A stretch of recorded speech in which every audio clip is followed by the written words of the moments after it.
Fox Sports welcomes you to the following presentation of the National Football League.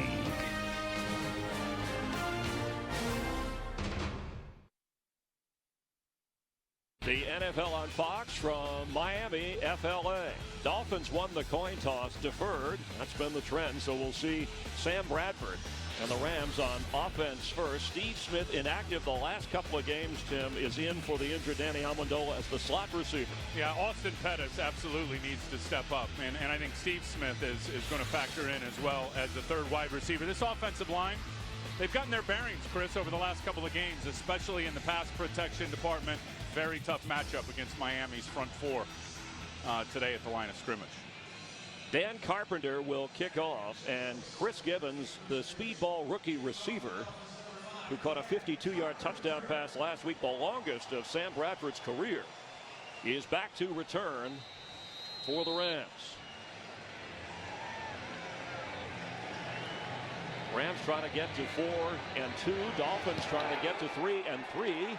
And game 6 for these two teams is happening. It's Gibbons from the goal line. Push back at the 20. Good special teams by Miami. And the Dolphin defense, we touched on how good they are against the run, allowing just over 61 yards per game on the ground, 2.7 a carry. And their pass rush is also heated up over the last couple of games. Last two, Cameron Wake with 5.5 sacks. He is a sack specialist. Linebackers, Kevin Burnett hurt his ankle Friday in practice, so we'll keep our eye on him today. Very good group of three.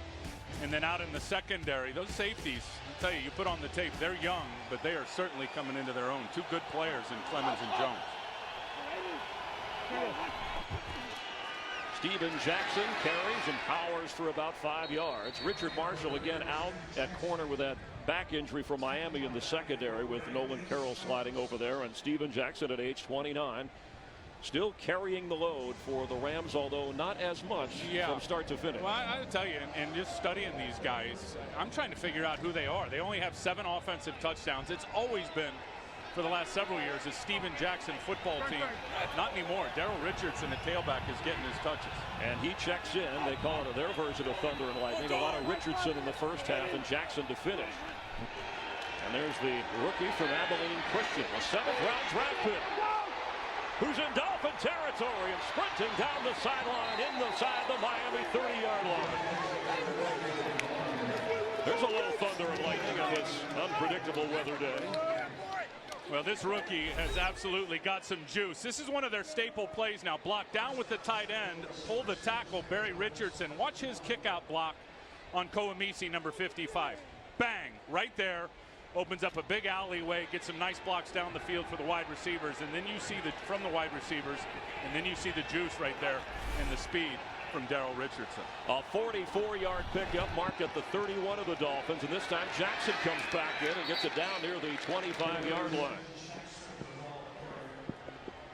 And you talk about the top team against the run and the rookie 7th-round draft pick between him and Jackson. You know, if they're thunder and lightning, that offensive line is smoke and mirrors, the way they put that together. Yeah, and you know, a lot of guys that were, heck, not even on the team at the start of the season, including Quinn Ojanaka, some backups. They've gotten it together, though, Chris, over the last couple of games. This band of brothers starting to play together. 2nd down 5. Jackson remains the back. Field a bit damp. Bradford's throw and open, juggling it and incomplete. Brandon Gibson should have made the catch. He was juggling that as he stepped out of bounds. He did end up catching it, but not before he stepped out of bounds, and he did not have possession there yet. It'll bring up a 3rd down. That 44-yard run by Richardson, the longest run against this Dolphin defense this year. Well, they had only given up 1 of 20-plus yards. That was last week. And it was to that same side of the field. It was an outside run by Cincinnati to the left side of the defense, like we just saw from the Rams.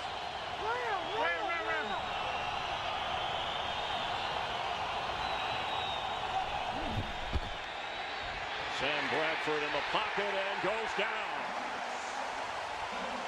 Cameron Wake and Koamisi collapse on the Ram quarterback. Sam Bradford just holds the ball too long here. I mean, and they're sending pressure now. There's 5 guys coming. Sam wanted to unload it to what looked like an out route. You can't hold the ball for more than 3 seconds with Cameron Wake, number 91, right there coming off the edge. I mean, he has got a nonstop motor, and he's just going to keep going after the quarterback. So the rookie kicker, Greg Zuerlein, to try a 48-yard field goal. 13 out of 13 so far this year. And he just keeps on trucking. 10 out of 10 from beyond 40 yards. The rookie kicker delivers, and the Rams strike first with a 3-0 lead here in Miami. Today's game on Fox is sponsored by Southwest Airlines. Find our fares online only at southwest.com. Along with Tim Ryan, Chris Myers, and there is the rookie kicker Greg Zuerlein, who continues to add to his NFL record, starting his career with 14 consecutive field goals. Has he earned a nickname yet? That's my question for you. He's got quite a few, and we'll hear him throughout the game. Marcus Thigpen from the Dolphin end zone. And swarmed under before he got to the 19-yard line. Yeah, Greg Zuerlein, I call him Greg the Leg. Young Jeezy, as in, we'll find. There's a few more that we will watch. Jeezy. And they're trying to come up with a nickname for Ryan Tannehill. They hope that he is the franchise quarterback, although this is just his 6th NFL start after 19 at the quarterback position in college. Yeah, and Reggie Bush is going to have to get it going now. Last couple of games for Reggie, and he's dealing with the knee, just over 3 yards a carry. Those 2 offensive tackles, in particular the rookie, big matchup against those Rams defensive ends today. Hey, Rocco. Go. Tannehill on first down, a little behind the receiver, but Devon Best makes the catch. Miami thin at wide receiver. Hartline and Best the starters, and the Ram defense, given how their secondary has played, should hold the advantage as the Dolphins hurry to the line after a gain of 3. Talked about an up-tempo approach here. Well, and that's really a big part of Ryan Tannehill being able to understand it. Is this is his offense from college, so he's well ahead of most rookies in calling the game at the line of scrimmage. Correction, gain is 7, so it's second down 3.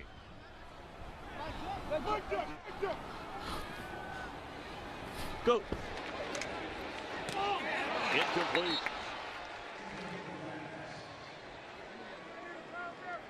Looked like Quentin Michael from his safety spot.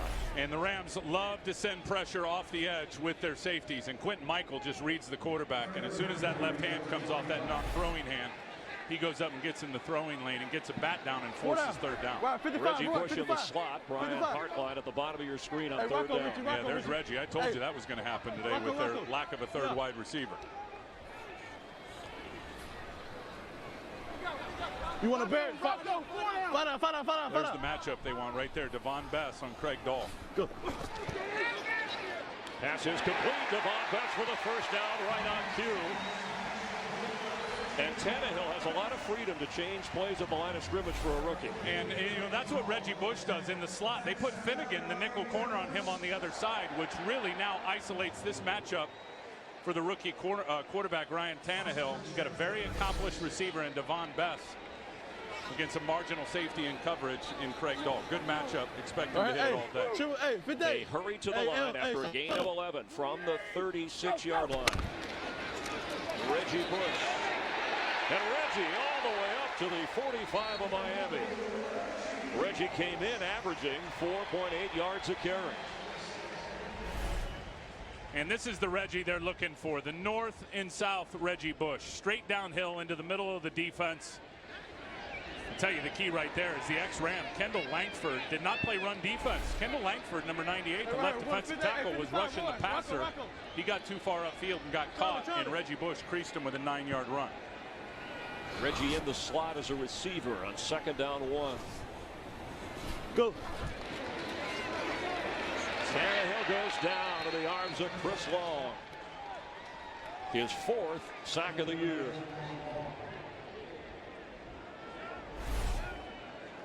There's Chris, 91, coming off the edge. Look at that inside move, just right past Jonathan Martin. He had a fan protection offensively, which means the whole offensive line fans to the outside, which put Chris Long on the offensive guard. Chris ran right by him. 55 right here. Third down 6 for the Dolphins from the 40. You want a 55, Richard? Rams will show a lot of pressure Yeah, with these 55 guys up the line of scrimmage, and then they'll bail out in coverage. Go.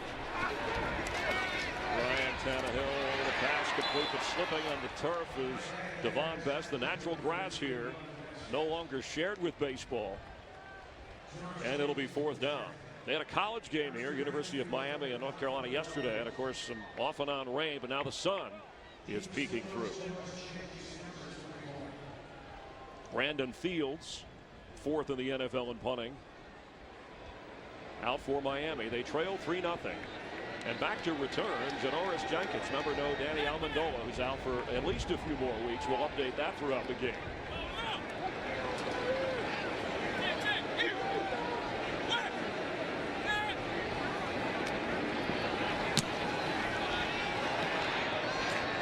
The rookie inside the Rams' 6-yard line. And the ball's out and rolls out of bounds. John Denny knocked the ball loose after a 52-yard punt that Janoris Jenkins couldn't hang on to. Maybe the last time we see him returning punts. That Jeff Fisher said the first thing I look for is ball security, Absolutely. then decision making, then running. Well, all three were bad that time. Decision making was bad at the start. He took it inside the 10-yard line. Then he didn't run very well with it, went sideways, and then lost the football. See if Jeff puts him back out there. Today's game on Fox is sponsored by Bud Light, the official beer of NFL fans. Here we go. Scenery in South Beach. That's not the only thing turning heads. The play of the Dolphins and the Rams this season. Heck, the Dolphins could be 4-1. I mean, they're 2-3, lost 2 games in overtime. And the Rams lost a tough one to open at Detroit. They're still bugged about. Steven Jackson carries, tries to break one tackle, but won't break that one. In the arms of Jared Odrick. We talked about the guys who get it started. Watch the defensive tackle 94, Randy Starks. And look at the penetration. Anytime a team wants to run that little zone play, and you've got to get penetration as a defensive lineman, Randy Starks has done that virtually every game this year. He's the one that forced that tackle for loss. 2nd down, 13. Rams at their own 5-yard line. Pass is complete, and is Chris Gibbons. It'll bring up 3rd down. And this is really, I mean, it's critical that they get a first down here and move out a little bit. Even if they end up punting, they've got to get some field position back that they lost on the Janoris Jenkins fumble on the punt return. This game is going to be so critical in terms of hidden yardage and field position because of how good both defenses are. Double donkey. They need 5 for a first down. Double donkey. Steven Jackson splits out as a receiver to the bottom of your screen. Man coverage across the board. What? Double donkey. Time for Bradford, who goes underneath and completes to Austin Pettis, who gets a Ram first down. And a big first down in that field position game you just referred to. And Chris, you really need to ask yourself, if you're a Rams fan, can we replace Danny Amendola in the slot? Well, this is a Danny Amendola route. And he's just going to go inside and then pivot back to the outside. That's really what Danny Amendola has done for the last several years here with the St. Louis Rams. Good job there by Austin Pettis, getting some separation against the corner, Jimmy Wilson. And Pettis working on his uniform. Daryl Richardson checks back in. He had the 44-yard run to set up the only scoring in this game.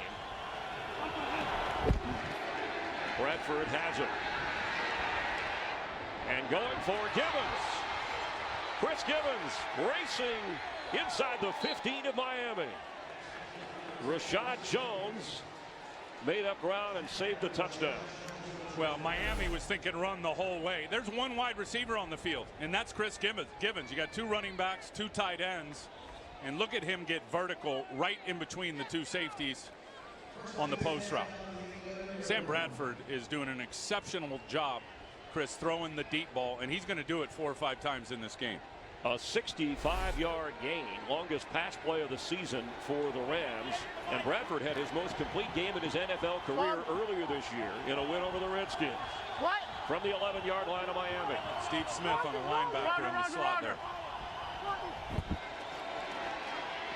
Underneath and incomplete for Jackson. Kevin Burnett on the coverage. Miami punted deep into Ram territory. The Rams from their own 6-yard line and have moved it all the way to the 11 of the Dolphins. What a momentum changer. I mean, all the field position and the momentum at that point was with Miami. The Austin Pettis catch, though, for the first down really set it up for them to be able to take the shot deep.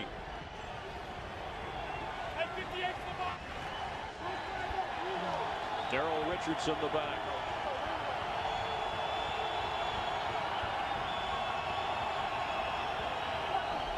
Pressure coming, picked up, he floats it out, it's bobbled, and hit hard at the 14, Chris Clemens, forcing a third down. Well, number one, it's not a terrific throw by Sam Bradford, and it's going to end up being behind Daryl Richardson. You'd love to get it out in front of him so he can run. He's got to reach back for it just a little bit, and then the rally tackling by Chris Clemens and Carlos Dansby. They lost yardage, so it's 3rd and 13, 14 for a touchdown. Rookie Brian Quick splits out to the right, 2 receivers on the left. Miami loves to send pressure down here.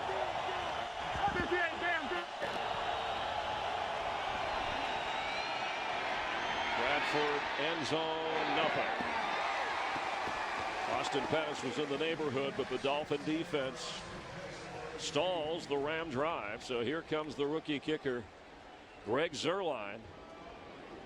Jeff Fisher, his team has moved the ball against Joe Philbin's defense, but only a field goal made and a field goal try. This will be 32 yards. He hit from 48 a little bit earlier in the quarter.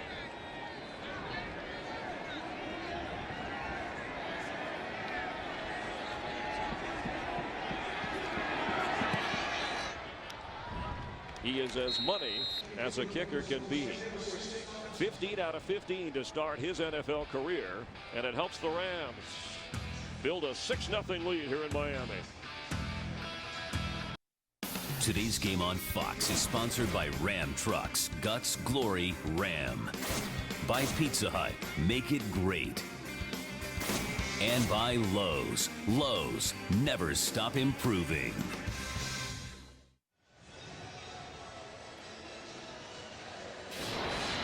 Here in South Florida, Greg Zuerlein has provided all the points. A couple of field goals. Rams with some impressive drives here in this opening quarter against the Dolphins' stifling defense, but not able to get into the end zone.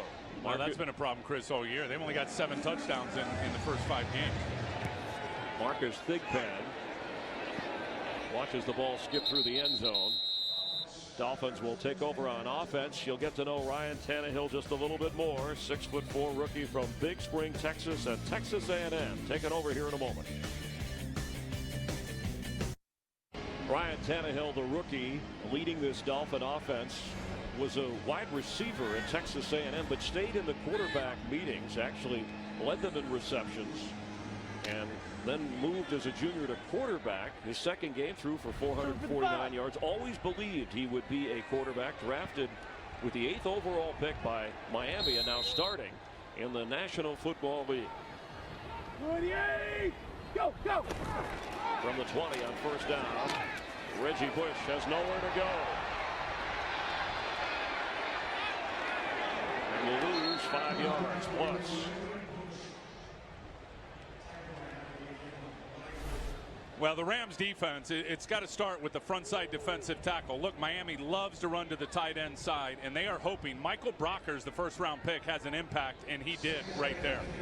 Really forced Reggie Bush to reverse direction and become that east-west Reggie Bush, and then Chris Long and the rest of the defense were able to catch up with him. Brockers only in his 3rd game back, Chris, coming off a high ankle sprain for the first-round pick. So the pressure on Tannehill here, completing 57% of his passes. On 2nd and 15, he'll go to Reggie Bush. He's going to try to slip a tackle, and does. Gets positive yardage. It'll bring up 3rd down. You know, you talked about Tannehill's athleticism and being a wide receiver. I think it's pretty amazing that you don't win the quarterback job. And Stephen McGee was the quarterback at Texas A&M. He said, I don't want to sit on the bench. I'll go play some wide receiver. 3 days later, he's in the starting lineup. Four down. I mean, that's impressive. And said it's an advantage having played receiver, now a quarterback, because he understands where the openings are in a defense a little bit better. Lamar Miller checks it at running back, the rookie from the University of Miami, on 3rd and 7.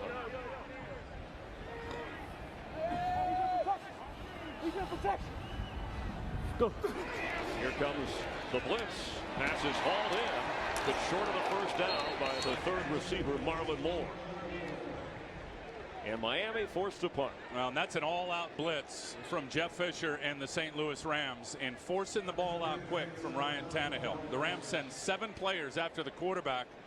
Ryan Tannehill's got to get it out quick, and the Rams were ready to rally up and make a tackle before the first down stick. Brandon Fields to punt. You asked the question, would Jeff Fisher stay with his rookie return man after the shaky return last time? And Jenkins remains out there, standing at the 30-yard line. The Rams flipped the field in terms of field position last time. And this a liner. They will send Jenkins inside the 15. Janoris Jenkins has room. There's a flag on the field at the 30-yard line, and he goes down short of the 34.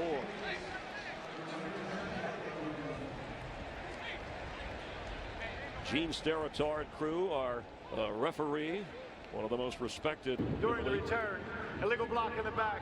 Return team, number 56. 10-yard penalty. First down, St. Louis. Timeout. That's Josh Hull. And it's right there. So after a 57-yard punt and a 19-yard return, the Rams will be backed up on offense.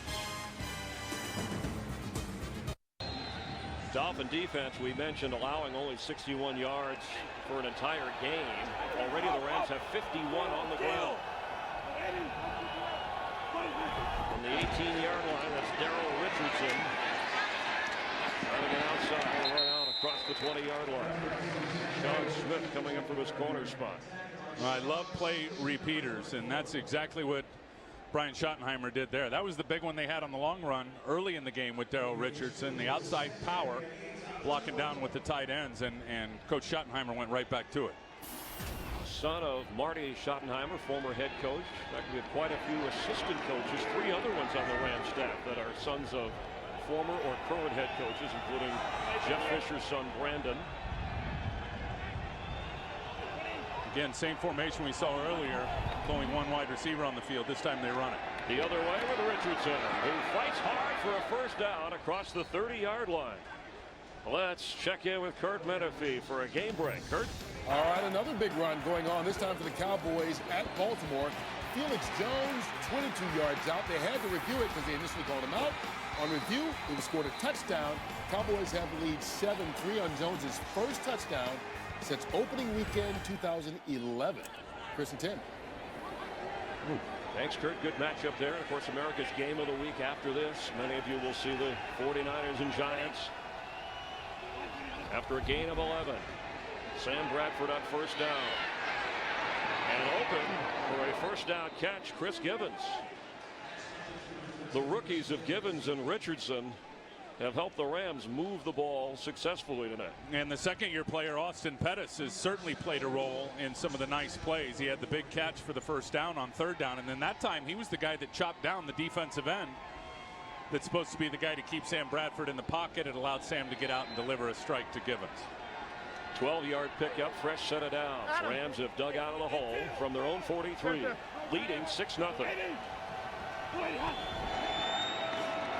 Richardson powering forward. Darrell Richardson, you know, they drafted Isaiah Pete in the 2nd round from Cincinnati behind Steven Jackson. Richardson, Steve Kaiser, one of the regional scouts, kept telling him, we got to watch this guy, we got to watch this guy from Abilene Christian. And they were watching video during the draft and said, we don't think we can sign him as a free agent. We better draft him. And during the draft, a tornado hit, and they had to leave the room and seek safety position at the Ram headquarters. And then when the 7th round came, they said, you know what, we just better go for Richardson whether we have time for more film or not. And so far, he has been the go-to guy in relief of Steven Jackson.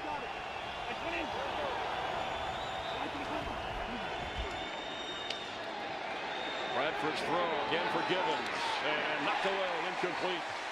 Kevin Burnett on the coverage.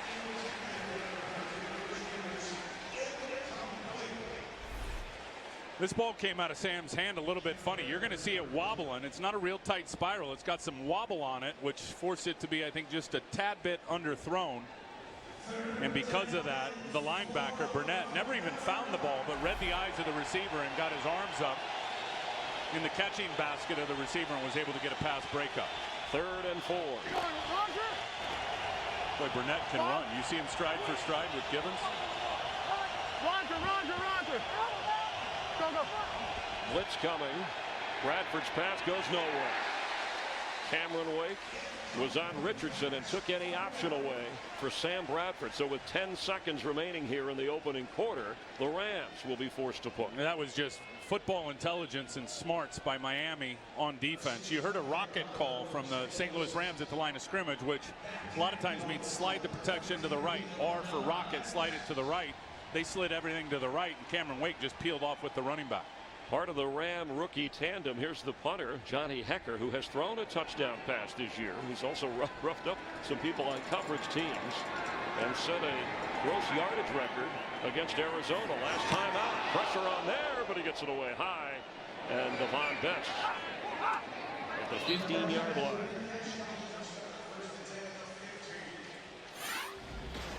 Part of our Foxtoberfest the rest of the afternoon. Giants and 49ers. Some will see the Vikings and Robert Griffin III and the Redskins, and then St. Louis fans are going crazy. The Cardinals are back in the National League Championship Series, and they'll play out in San Francisco. So leave it on Fox all afternoon. Football, postseason baseball, all part of Foxtoberfest. I'll tell you, Chris, unless something crazy happens here, a great illustration of the groove that the Rams defense is in. They haven't given up a touchdown now in 8 quarters. That's Lamar Miller and a flag on the back end of the play.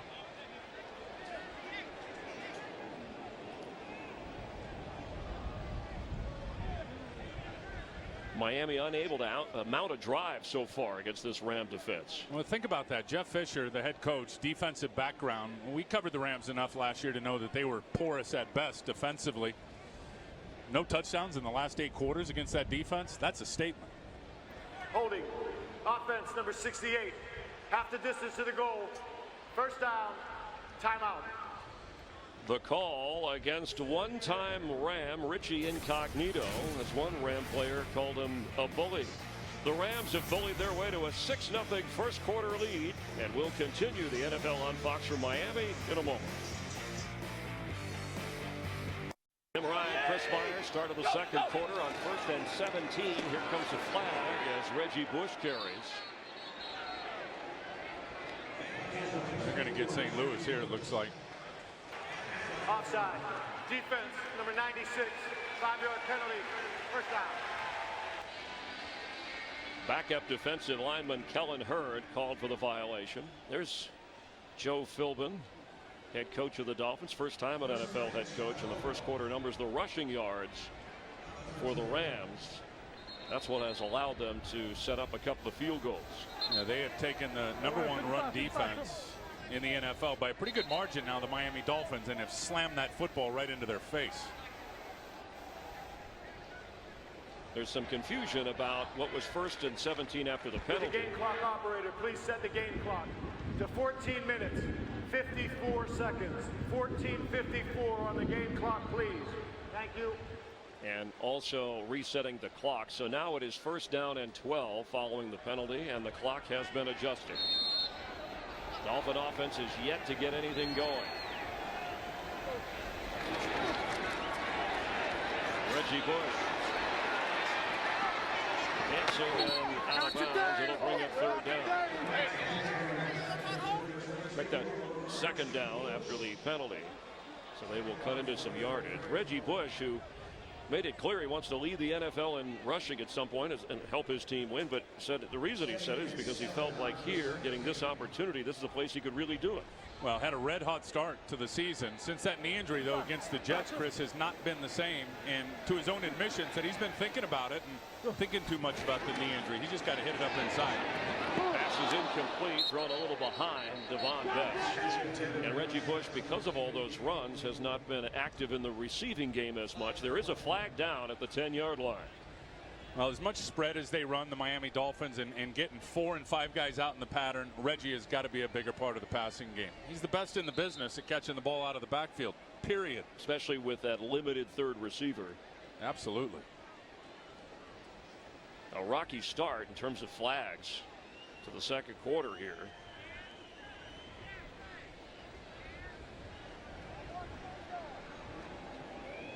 Illegal use of the hands. Stay there. Hands to the face. Offense number 77. That penalty is declined. Third down.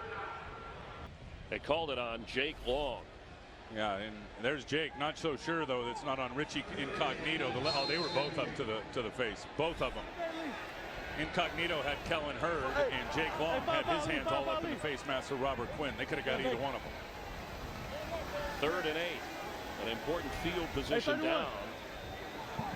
Go. In this 6-0 game. Underneath, that's Reggie Bush. And he fights for the first down.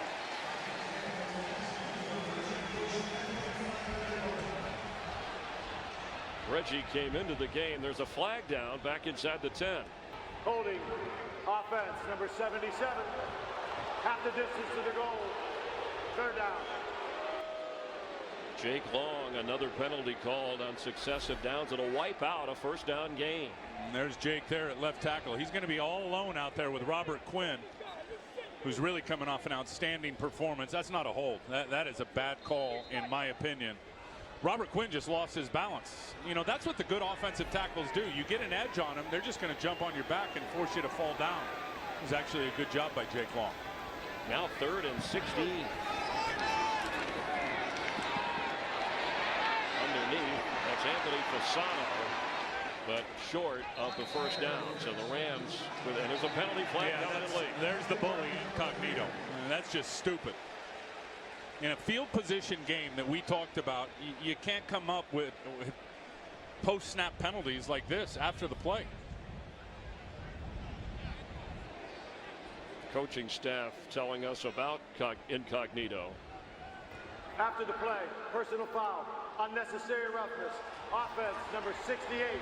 Penalties half the distance to the goal. Fourth down. His coaches have said if the play goes 8 seconds, he's going to 10, and if it goes 10, he's going to 12, and that's always dangerous. Look, most offensive linemen, guys that I played against, love to push and do a little something extra after the whistle, but this is absolutely uncalled for. He actually takes out his own guy, Jonathan Martin, by trying to be a bully after the play's over. So Brandon Fields now is back in his own end zone after the penalty. Janoris Jenkins standing at the Ram 41-yard line. A strong kick from Fields. Jenkins can't handle it inside the 30. And a good boot like that will help Miami flip the field just a bit. A 63-yard punt with no return. But the Ram defense does its job. They have the lead. They have the football. Today's game on Fox is sponsored by Cadillac, the standard of the world. By Frost Brewed Coors Light, the world's most refreshing beer. And by Bank of America.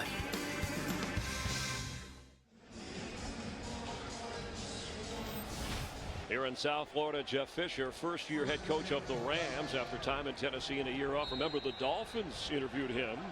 Then he went to St. Louis and took the job, and it opened the way for Joe Philbin in Miami. Bradford has it and keeps it and slides across the 35-yard line.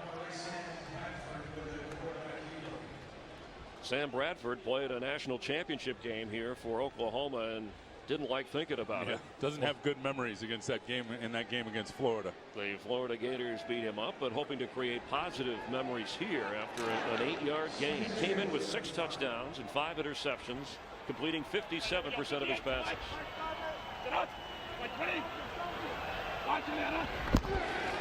Steven Jackson with the first down carry, and he's outside. Powering his way to the 48-yard line of the Rams. When you play a 240-pound beast like Steven Jackson at running back, and we talk to the Miami players, you've got to tackle his hips. You can't tackle him up high.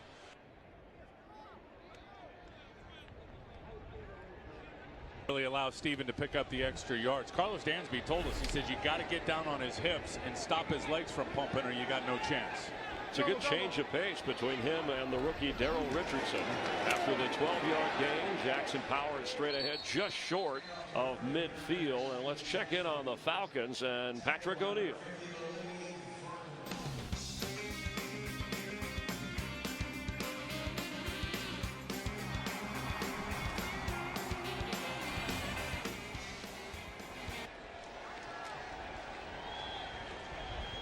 Thanks a lot, Patrick. And yes, Atlanta, one of 2 unbeatens remaining in the NFL. The Texans, the other.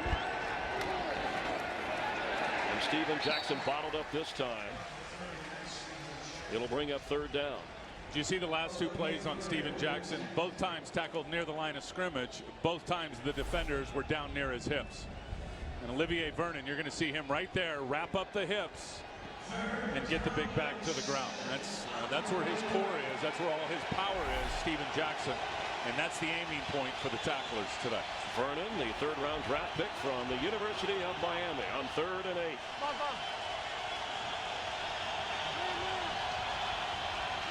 Roger.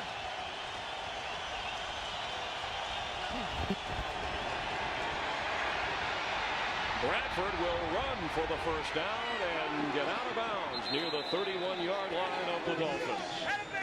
I think Sam Bradford, Chris, knew he was going to run that before the ball was snapped. And he surveys the back end of the defense. He sees man under 2 deep, which is man coverage underneath with 2 safeties playing deep not to give up the big play, and he knows he's got a running lane and he exploits it. He was listed on the injury report Friday with a knee problem, told us, hey, it's okay. And that 21-yard gain, the longest run in his NFL career. A real opportunity in this game for Sam Bradford to make a big statement. Without his best receiver, jury's still out on Sam as the #1 overall pick, and this team hasn't won 2 consecutive games or 3 consecutive games since 06. Floating down the sideline and knocked away. He was trying to get it to Brian Quick, and there is a flag. Illegal use of the hands. Hands to the face. Offense, number 69. 10-yard penalty. Replay. 1st down. Gene Steratore catches Quinn Ojanaka, the left guard. Remember, this Ram offensive line made up with backups and guys who have been cut and brought back. And Ojanaka being one of those guys on the inside and just gets his hands all up in the grill of the defensive tackle. You know, that's 2 underthrown deep balls from Sam Bradford, and he has got an outstanding ball. Numbers to the sideline deep. Today he's been a little bit short on his last 2 opportunities.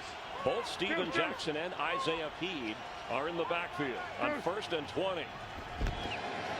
The pitch. That's Isaiah Peed, the 2nd-round pick from Cincinnati, his first carry in a game as an NFL player. He's been used on special teams plays.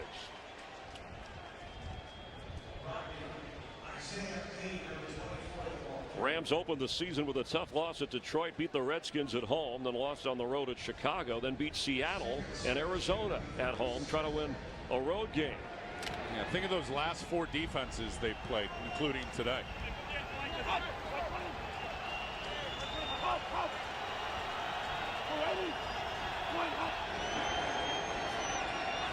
Steven Jackson inside the 30 and powering down near the 25-yard line.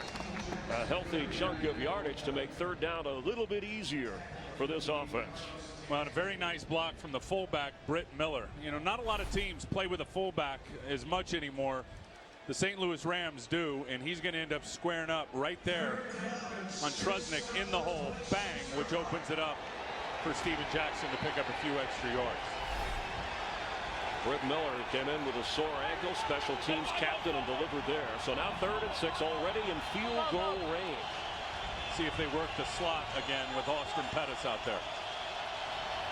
Oh, that's Lance Kendrick, excuse me. And Bradford is thrown down at the 35-yard line by Vernon. Hello, Miami. Sam is like, where did he come from? Well, he came unblocked, and it was because of the pressure. Look, Miami was showing up on the inside. looked like Quinn Ojanaka squeezed down to pick up Rashad Jones right there. He squeezes down. Now Vernon's going to come unblocked right through the hole. Greg Zuerlein, a 52-yard try. He's 10 of 10 from beyond 40. You know by now he's made his first 15 kicks in his career. And this one, outdoors, in the breeze, and the first miss of his pro career. The string is snapped, and the folks in Miami like it. And the sack had a lot to do with it. Well, what a huge sack by Vernon. Push him back, make it a longer kick. How does Zuerlein respond mentally now? Greg Zuerlein said, I don't think when I kick out there, you don't want to overthink anything, but he has nothing to be ashamed of, missing from 52 outdoors. The first miss of his career. Remember, he made a 56-yarder in Chicago. That's a Soldier Field record. Dolphins have it, trailing 6-0. And Tannehill goes down. The swarming Ram defense led by Jolon Dunbar from his linebacker spot. Remember, they're coming off a 9-sack game against Arizona. And they keep 8 guys in protection here. I mean, they've got them all in. There was only a 2-man route, 2 guys out in the route. And there's Quentin Michael again coming off the edge as a blitzer from his safety position. And then Dunbar with his speed is able to finish him off. It seems like there's no downfield threat for the Dolphins. And where is Brian Hartline? Leading receiver with over 500 receiving yards. No catches so far. From the pocket underneath to Fasano. And the tight end is rumbling.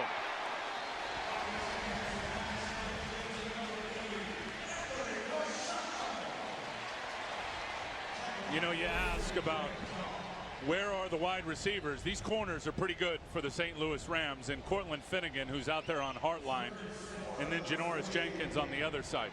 Everyone knows how good Cortland Finnegan is. Look at another hit on Ryan Tannehill, but I don't think people really anticipated how good Janoris Jenkins would be right out of the gate here in his rookie year.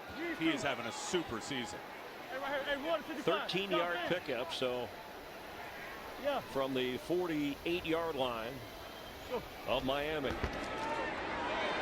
Pass is caught by Devon Betts, trying to circle his way for a first down, and he has it in Ram territory.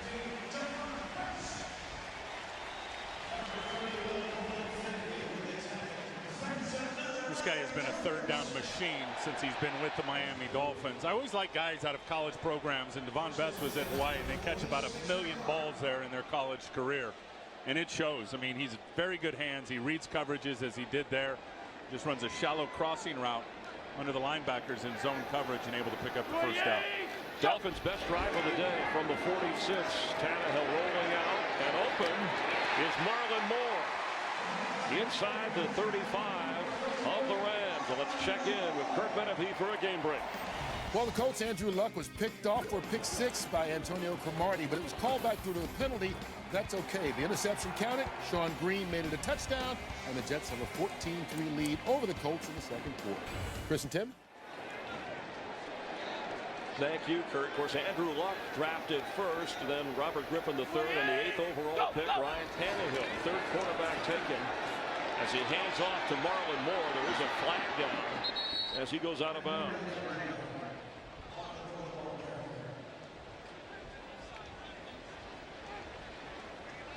Rams may have jumped. Offside. Defense number 96. 5-yard penalty. Replay. First down.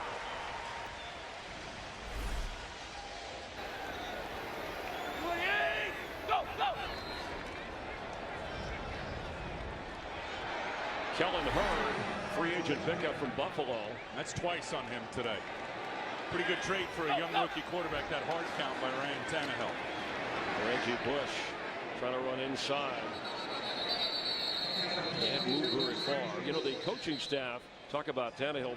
They said he's very athletic, Ryan Tannehill, but also smart. You tell him something once, and you don't have to tell him again. He corrects it. Yeah, he's a self-corrector, and you love that. I mean, you really do. And I think what Mike Sherman told us was pretty amazing. And he's been with him from his days at Texas A&M. There's Coach Sherman there, the offensive coordinator.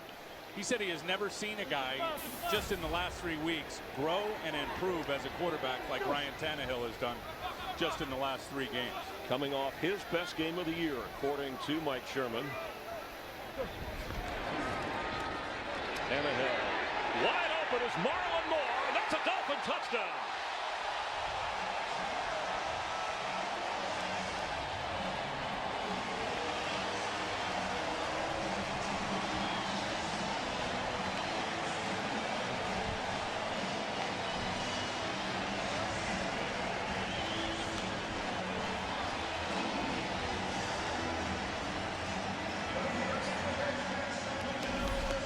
I don't know what Janoris Jenkins is thinking. Look where his eyes are. Clearly into the backfield. And Marlon Moore just runs right by him. A 29-yard touchdown toss, the 3rd of Tannehill's career. And with this extra point, after all that's gone on, the Dolphins have the lead over the visiting Rams. Yeah, how about that dude Marlon Moore? No catches coming into the game today as the 3rd wide receiver. He's got 2 in the game, one of them for a touchdown. We have a flag down on the extra point try. Legal use of the hands. Hands in the face. Defense, number 43. The PAT is good. The 5-yard penalty will be assessed on the kickoff. Timeout. And you could hear the wind blowing in the microphone of our referee, Gene Steratore. The Dolphins have a 1-point lead over the Rams. Today's game on Fox is sponsored by Cadillac, the standard of the world.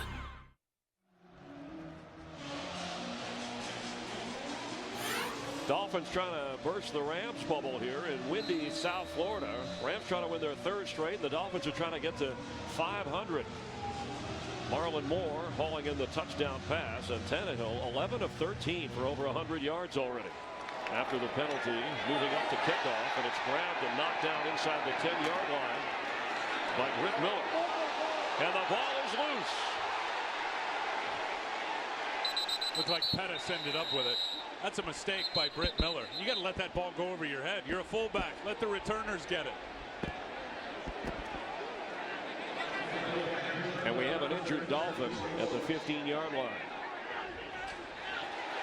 And Miami has the football.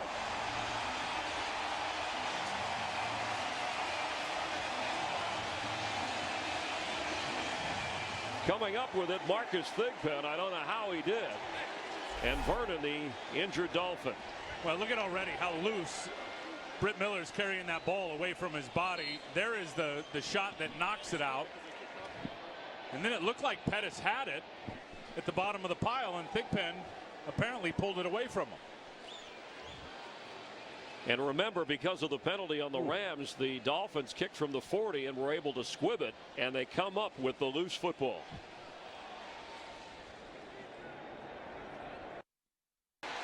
First turnover of the game, Britt Miller's fumble recovered by Thigpen. Dolphins have it from the 25-yard line. Here's Tannehill. And dropped. Devon Best should have caught the football.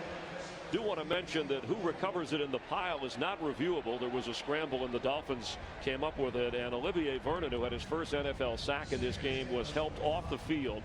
He was the injured player. Wow, and he had a big series. The last series, he ended up with a big sack on Sam Bradford, and also had a couple of nice tackles. Second down from the 25. Breeze is kicking up a bit.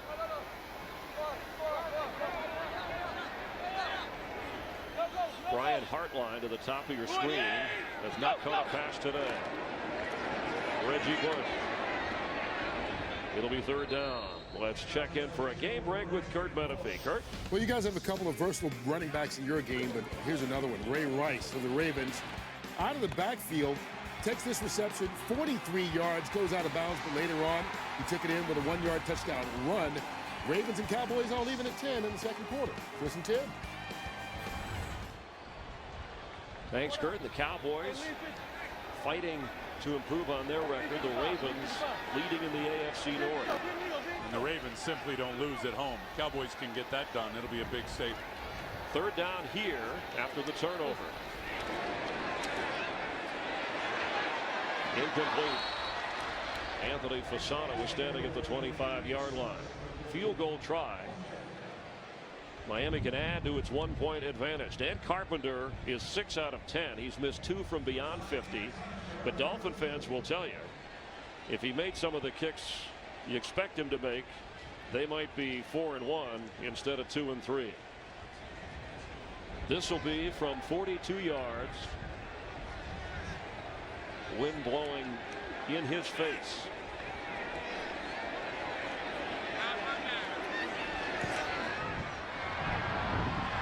He nailed it.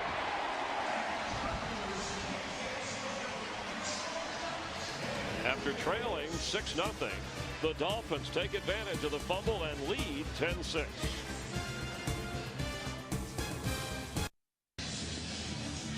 Well, we expected a defensive struggle between the Dolphins and the Rams, and the kickers playing an important role so far with a couple of field goals and 1 miss from Zuerlein and Carpenter's kick.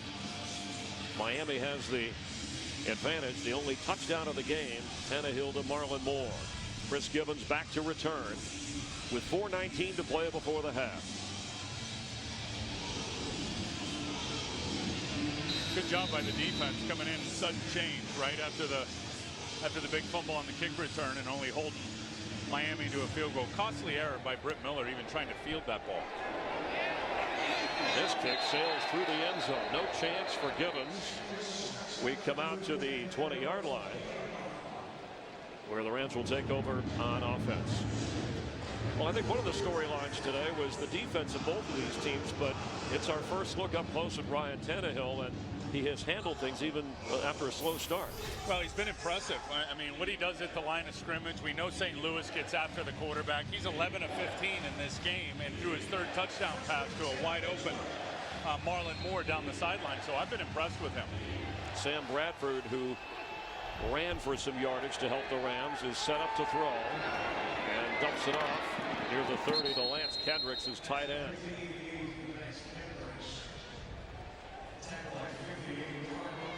Nickel defensive back Brandon Fletcher for the Rams has a stinger and is questionable for the remainder of this game. We'll get an update on Vernon for Miami as well. Well, and I'll tell you when it happened. It was on the Devon Best crossing route, or excuse me, on the bootleg where Devon Best dropped it. Bradley Fletcher came up, put the stick on him right after he dropped it, and that's where he got his neck. From the 30-yard line on first down, inside handoff to Steven Jackson, who gets about 4. Kevin Burnett, playing on that sore ankle, made the tackle. Well, you got to like the commitment to the run game from the St. Louis Rams, and they got it going with the big pop Chris Early to Daryl Richardson to the outside, and they're pretty much have had their success at the edges running away from those defensive tackles. Well, the turnover hurt the Rams, and then of course being able to get it into the end zone for Miami, something the Rams have been unable to do in this game.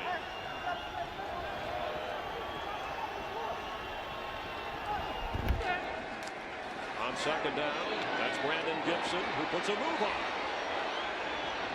and has a first down near midfield.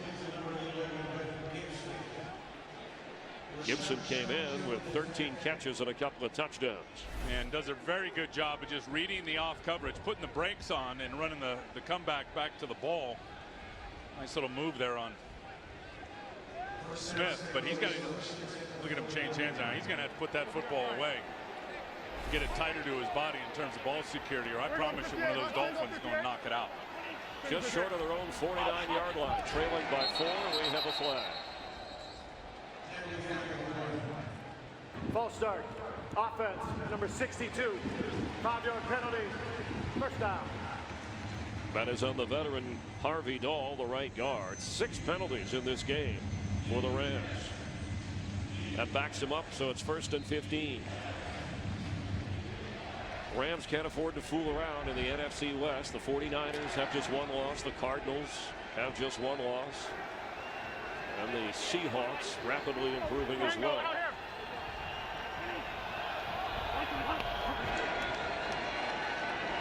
Bradford from the pocket open, and Brandon Gibson with a first down catch right near the Miami 40-yard line. Well, we talk about Sam Bradford, and he reads this, and it's going to run the deep out. But watch the arm strength and the delivery of this football. I mean, right when Brandon Gibson puts the brakes on, heads to the comeback to the outside, that ball is already in the air, tight spiral with velocity. That's why Sam Bradford was the #1 overall pick. I mean, he has got elite skill sets. That big throw to the outside just showed it. Gain of 16. It's a first down at the Miami 40. We've reached the 2-minute warning here in South Florida. The Dolphins lead the Rams 10-6, but St. Louis is on the move.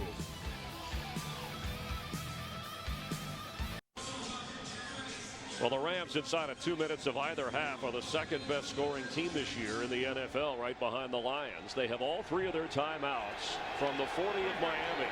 Which means their whole playbook is still open, even at 2 minutes.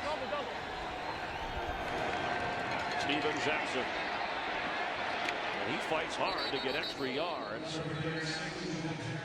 This is the side of the field where Zerline missed his 52-yard field goal. Brian Schottenheimer looking for balance and getting it. Yeah, does he ever. 15 runs, 16 passes, and again, love the commitment to the run game coming in. Miami, the best by far at defending the run. The Rams have hit him with a couple of nice ones. On 2nd down 6, the quick pass is caught by Gibson for a first down, and well in field goal range now. As the clock continues to run, again, each team with all 3 of its timeouts. There is Zerline.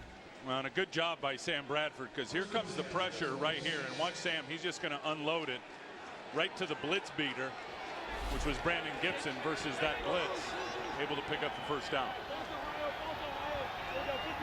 Hey, Drew Bruce. Tag. Tag. So Steven Jackson clapping his hands, and he got the football. And there goes Steven Jackson. Here comes a flag late at the 12-yard line, and he gets down inside the 20. Yeah, I think they're going to get Matthew Mulligan, the tight end, out on the edge on Cameron Wake, is what it looked like from up here. Holding. Offense. Number 82. 10-yard penalty. Replay. First down. Anytime it's out on the edge and it does get the run game opened up, they're going to call it. I mean, look at him. He just wraps him up under his pads. And not bad. I mean, you can start with your hands outside the frame of the body if you're a blocker on offense, but you've got to immediately pull it out and relocate your hands to the inside. Mulligan didn't do that. 7 penalties on the Rams. So now they're back at the 37 of Miami. And Darrell Richardson checks in at running back. On 1st and 20.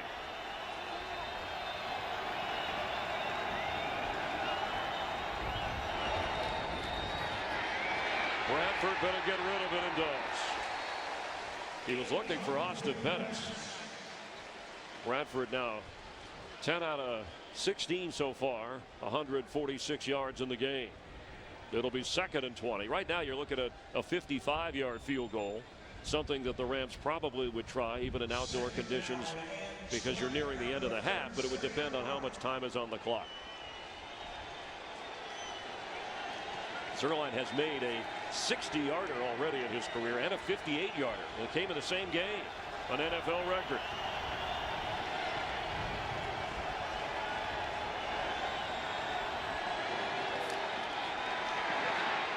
For Lance Kendricks. And what a job hanging on to the football inside the Miami 15-yard line, and the Rams are going to use a timeout.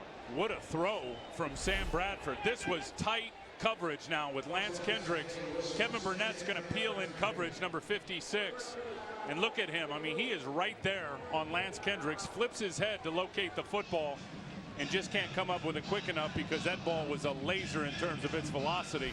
That is a great throw, and a great throw, Chris, always beats good coverage. And Lance Kendricks, the second-year player from Wisconsin, wanted to work on, they called it his frame of catching. And it was a small frame, but he came up with the football.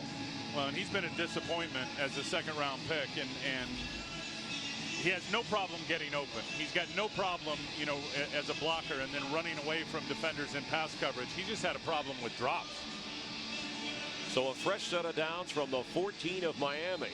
Ryan Schottenheimer wants to dial up something that'll get him into the end zone. Something they've been unable to do today despite moving the football on this tough Dolphin defense. Adam, hey, Adam, Bob, Roger. Look for Pettis again down here. He's on the right side. Bradford is out of the pocket and on the run. Here comes a flag, and he gets rid of the football. Yeah, and they're going to push him back further. Looks like a hold on Randy Starks. It's going to move him back. Starks is having a tremendous year. Played for Jeff Fisher at Tennessee. Illegal use of hands. Hands to the face. Offense. Number 69. 10-yard penalty. Replay. First down. Second call on Ojanaka today. And Randy Starks has been an impact player in this game. Number 94 right there, the defensive lineman. And when you see him get to an edge, most defensive linemen, especially tackles, they want to work right down the middle of an offensive lineman. The good pass rushers get right to an edge of the offensive lineman, the way Randy Starks was able to do there.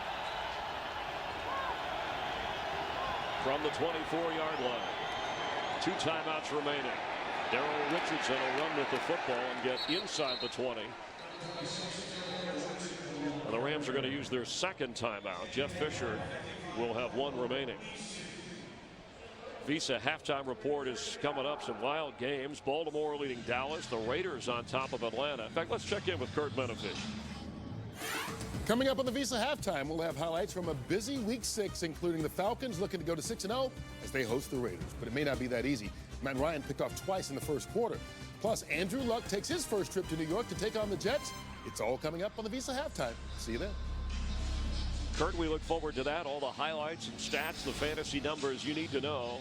And folks in St. Louis, it's a big day for you. Rams. And tonight, the Cardinals open the best-of-7 NLCS in San Francisco. Chris, I think if you're the Rams right here, you got to take a shot into the end zone. You're already close enough. I think you feel comfortable for your kicker. You do have a timeout left. Take a shot into the end zone and try to score a touchdown. Bob, hey, alert the 10. Alert the 10. Bradford end zone incomplete for Gibson. It was way high. Oh, he had him, too. 13 seconds remain. Rams with 1 timeout. It's third down. Oh, and now because of the incomplete pass, look at all that open space underneath. Looked like the defender right in the throwing lane, though, for Sam Bradford. He didn't want to risk it down here in the red zone throwing an interception, so he just lofted it out of the end zone. I think Jimmy Wilson right in the throwing lane may have forced him to make that decision. Try it again. Take another shot. You got a timeout left. Is it 2? Pressure coming. Bradford running. Throw is incomplete. Jimmy Wilson in the secondary, the nickelback, the closest man to it. It'll be field goal time at a 37-yard try. Well, and Burnett right up the gut. They love putting the linebackers up at the line of scrimmage. Look at Kevin Burnett just run right by Harvey Dahl and force Sam Bradford almost into a mistake. Sam turned back and threw that back against the grain to the middle of the field. Lucky it wasn't intercepted. This is the side that Zuerlein missed his first career kick. It was from 52, a 37-yard try. Miami, a 30-second timeout. Dolphins trying to ice a kicker in 80-degree weather. It's all right. Make him think a little bit. He just had his first miss. How is he from the neck up? His nickname's Legatron, Greg the Leg. I like Young Jeezy. But he says, Tim, the 6th-round draft pick from Missouri Western State, that he kicks every ball with the same ferociousness, whether it's a 37-yarder or a 57-yarder. Yeah, he knows his stroke. What I like about him is he lifts with linemen. That's where the strength goes all the way from the upper body into the leg. You get a kicker hanging out with the defensive lineman, as Kevin Butler did with us in Chicago when he was our kicker for so many years. It's nothing but a good thing. After 15 in a row to start his career, he missed from 52. This will get the Rams within a point. The kick. No. I told you. You're not going to find out about your rookie kicker until you see how he responds after his first miss. Whatever you want to nickname him, he's 0 for his last 2. Yeah, I'll call him a rookie now. Forget young Jeezy. And he just yanks this one right to the left. It looked like it wanted to bend back for him, but it didn't. Now there is, the wind and the breeze, but the snap and hold, everything looked good.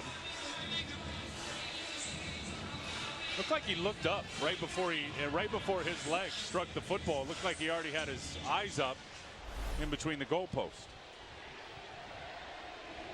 So 2 misses by Zerline, or the Rams might have the lead. Dolphins with a 10-6 advantage, and Miami will receive the football to start the second half. Hope you're enjoying the NFL on Fox. The Rams and the Dolphins from Miami. Coming up, the Visa halftime report with Kurt Menefee and the gang, so please stay tuned. Halftime festivities here in Miami, the Dolphin Ring of Honor, and there is Zach Thomas, the smallish linebacker who made it big, and Jason Taylor, the Dolphins' all-time sack leader, both enshrined and honored here. Zach Thomas thanking Jimmy Johnson for the chance, and Jason Taylor and Zach thanking the fans of the Miami Dolphins for their support, and joining some great players in the history of this great Dolphin franchise. Good to be back in Miami, and Tim Ryan, Chris Myers getting ready for the second half to begin. Greg Zerline, who came in without a miss, has missed 2 field goals. We figured it would be a field position game and a defensive struggle, and that's what it's been so far. Ryan Tannehill's touchdown pass to Marlon Moore, the difference. Yeah, and that's really all that the Rams defense gave up. I thought they were outstanding in the first half. They gave up the 1 big play. Now, offensively for the Rams, you got to finish drives. They've got almost 300 yards of offense. They're 0 for 2 down in the red zone, and then they've hurt themselves. The big turnover, the costly turnover by Britt Miller on kickoff return, which led to 3 points, and then they really hurt themselves with penalties. 8 penalties, 60 yards in this game. Sam Bradford will have his work cut out trying to rally his team. And the Rams ready to kick off. Follow your favorite team all season long. Go to itunes.com/NFL. Rams scored first, built a 6-0 lead before the Dolphins responded, and the fumble on the kickoff, the special teams miscue by Britt Miller and the Rams, turned the momentum and allowed Miami to take control of this game. Marcus Thigpen in his end zone. He came up with that fumble recovery, by the way. Looking for room, and he's across the 20. This is the best return of the day. Up near the 40-yard line before the kicker, Zerline, had to run him out of bounds. So the Dolphins set up with excellent field position, a 44-yard return. And watch the block out here on the edge by R.J. Sanford. I mean, he's able to pin in Trumaine Johnson, it looked like, who's the contained player on the kickoff team, and it gets outside of him and almost to the 40-yard line. Tannehill 11 of 15, 108 yards and the touchdown toss. Miami has not been able to run the football. They don't even have 100 yards of offense, Chris, in this game. Give some credit to St. Louis defensively. They found their groove. Reggie Bush cuts up to the 40 and is knocked down by Craig Dahl. Let's check in down on the field with Jamie Maggio. Jamie? All right, thanks, Chris. I approached Jeff Fisher at the halftime. Before I even said anything, he looked at me, he goes, yeah, I know. 300 yards, 6 points. It doesn't make sense. He said what we need to do is translate the big plays into points. Now, as far as Joe Philbin, he said, look, they've been able to move the ball well because they're mixing up the run and pass. Hey, but we've been pretty good in the red zone. Up tempo as Tannehill flips to Reggie Bush. Thanks, Jamie. And Reggie's in the clear, spinning near a first down. Reggie Bush already with 3 catches in the game. This is a nice play call by Mike Sherman, because here comes the pass rush, and Chris Long and all the guys up on the inside. Kendall Langford, what do you do to slow down a pass rush? Throw screen passes. He did to Reggie Bush there and was enough for a first down. After the 9-yard pickup from the 49 of Miami. Go! Tannehill throws the other way to Jaworski Lane, the fullback, who just won't go down.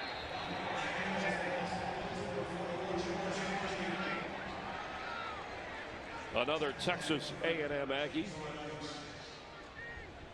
And he plays quite a bit now. When you look at Miami without a real number 3 receiver, and we saw Marlon Moore get in the mix today with his first catch and his first touchdown as a Dolphin.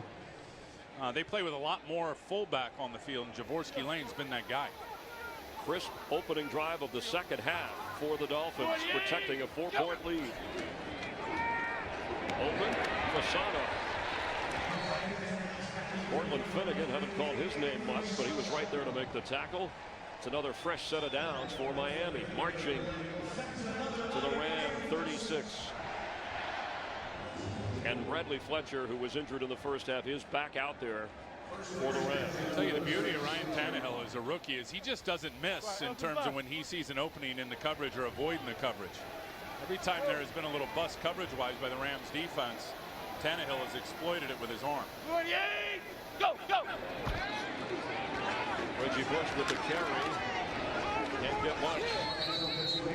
Kendall Langford, the former Dolphin up front, the only non-first round pick of that front line, making the stop. Chris, you were talking about Reggie Bush earlier, and you know how the knee has slowed him down over the last couple of games, and admittedly so from Reggie. He talked about that, but he said, you know, the great players in this league, not only do they play hurt, which I know I have to do, but you have to be successful hurt, which is his ambition here with his knee injury.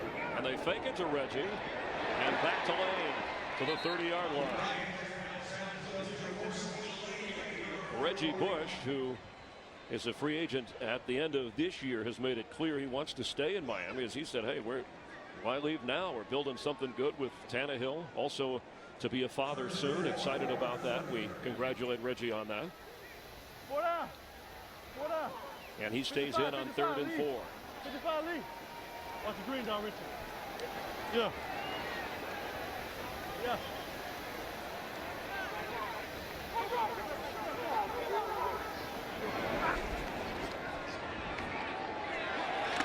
Knocked away and incomplete. Hartline gets the flag.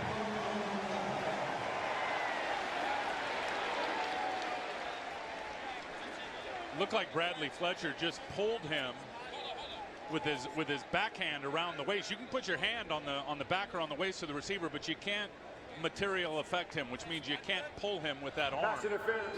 Defense. Number 32. Spot of the foul. Automatic. First down. And it's all good with his left hand on the back of Brian Hartline, but as soon as he grabs and tugs, it ends up being a pass interference call.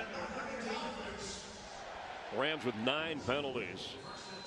And Tannehill knew it was a pass interference. Lamar Miller, rookie from the University of Miami, checks in the 11th play of the drive. Watch Fasano down the middle on Laurinaitis, right there. From the 19, Devon Best is knocked down right away. Brian Hartline has not made a catch yet, although he had that penalty. He came in with over 500 receiving yards, which is among the best for any NFL or any Dolphin receiver in a 5-game mark.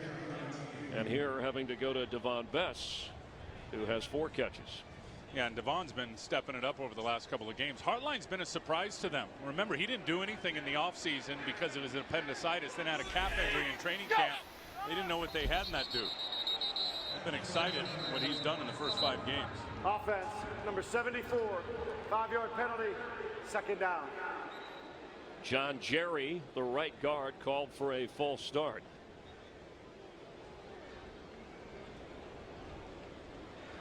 You know Joe Philbin doesn't show it, but I promise you, these pre-snap penalties, they are in his craw because he is a stickler for details. Maybe one of the most detailed coach. And they miss him in Green Bay, I can tell you that. From the 24-yard line. Tannehill after the fake flips to Reggie Bush, who's got room to run. And slips all the way to the 15-yard line.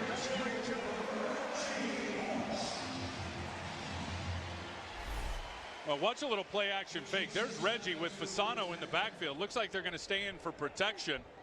Little fake there, and now just a little flip right there to Reggie Bush. And the rest is all Reggie in the open field. You can see where Reggie starts to think, well, I'm going to find some running room and go east and west. And then he clears up his thought process and says, put my foot in the ground and go north and south. from just across the 15-yard line. Quick pass. That's Reggie Bush. And knocked down inside the 1. It'll be 1st and goal, Dolphins. Well, a beautiful call against the inside pressure. Dunbar's going to come right up there. You're going to see 58 come in between the center and the guard. There's nobody to block him. It's a little middle screen set up to Reggie Bush. Get some nice blocks down the middle of the field, in particular by Pouncey on James Laurinaitis and down to the 1-yard line. Very, very good play call by Mike Sherman, the offensive coordinator. And you said it, only 12 catches coming in, but Reggie already has 5 receptions, and he's splitting out to the left. Tannehill, Fasano, touchdown Miami.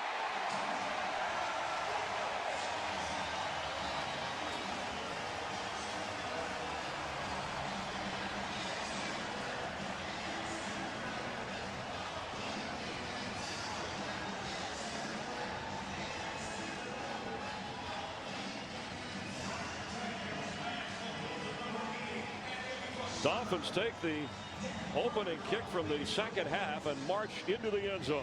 Now you see what I mean by Tannehill doesn't miss when he's got a wide open guy. And that time both linebackers just sucked up in the play action. There was nobody to cover Fasano. Carpenter's extra point. 2nd touchdown catch of the year for Fasano, but the rookie Tannehill with 2 touchdown passes today. And the Dolphins lead 17-6.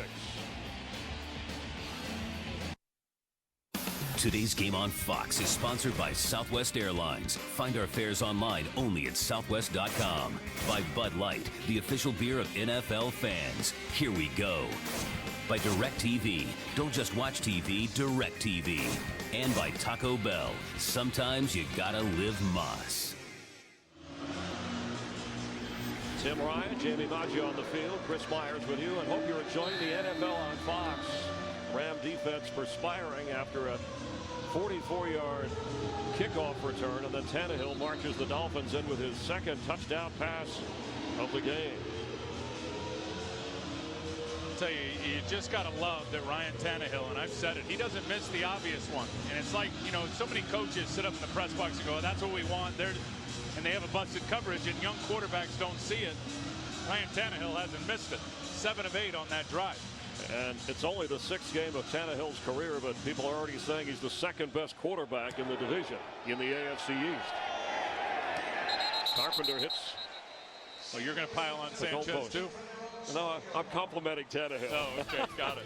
I'm more the positive guy. I root for someone rather than against, unlike some folks in New York.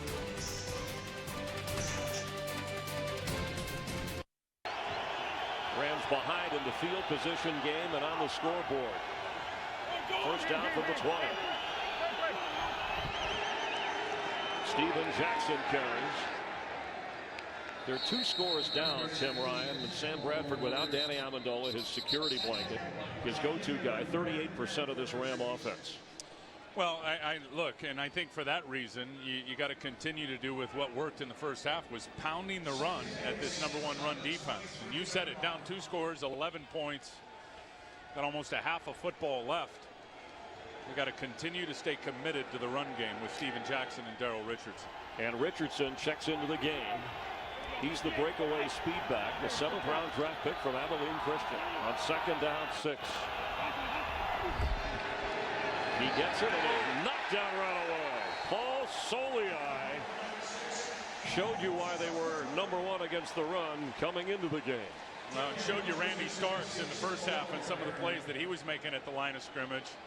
This is part 2 of these defensive tackle monsters, and watch Soliai right there on Rob Turner, who has no chance to block it. 2-yard loss, so it's 3rd and 8.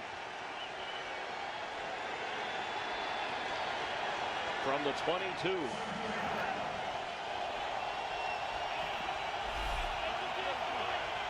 Isaiah Peed, the rookie, checks in at running back with Steven Jackson. Good to see Vernon back. Here comes a flag. Back at the 45. Going to be against the Rams.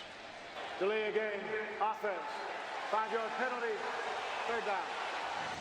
10th penalty on the Rams. trying to win on the road.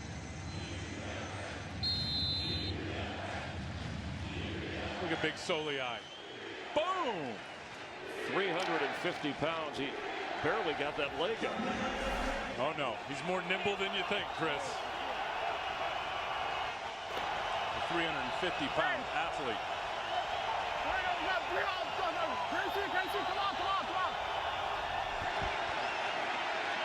Blitz.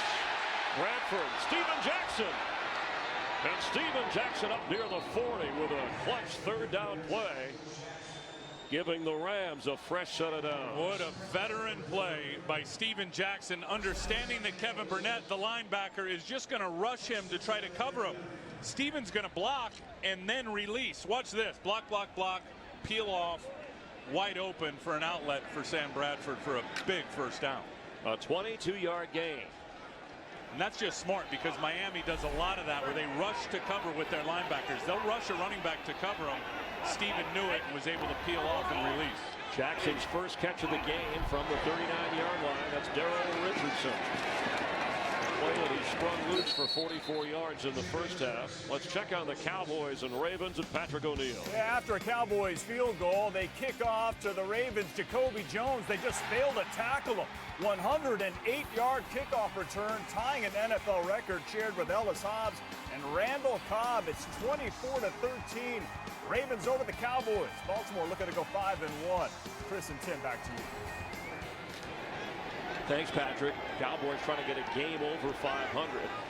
Dolphins trying to get to 500. And the Rams trying to win 3 in a row for the first time since 2006. Pass caught by Kendricks, but he's knocked down right away. Chris Clemens up from his safety spot. Well, and Sam Bradford has had problems against pressure really in his whole career. This is year 3 for him as the St. Louis quarterback. And he's going to end up having to unload this at the last minute because he's got 2 linebackers right up in his face.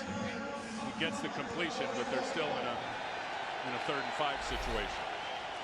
Olivier Vernon, who was injured in the first half, is back in, had a sack in the first half of this game.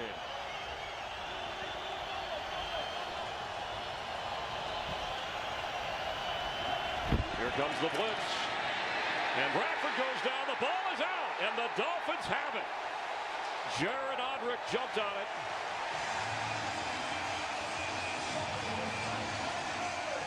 Chris, what an unbelievable play by Cameron Wake. Unbelievable. And I talked about it. How are they going to help against Cameron Wake? Look at his balance as he goes to the ground.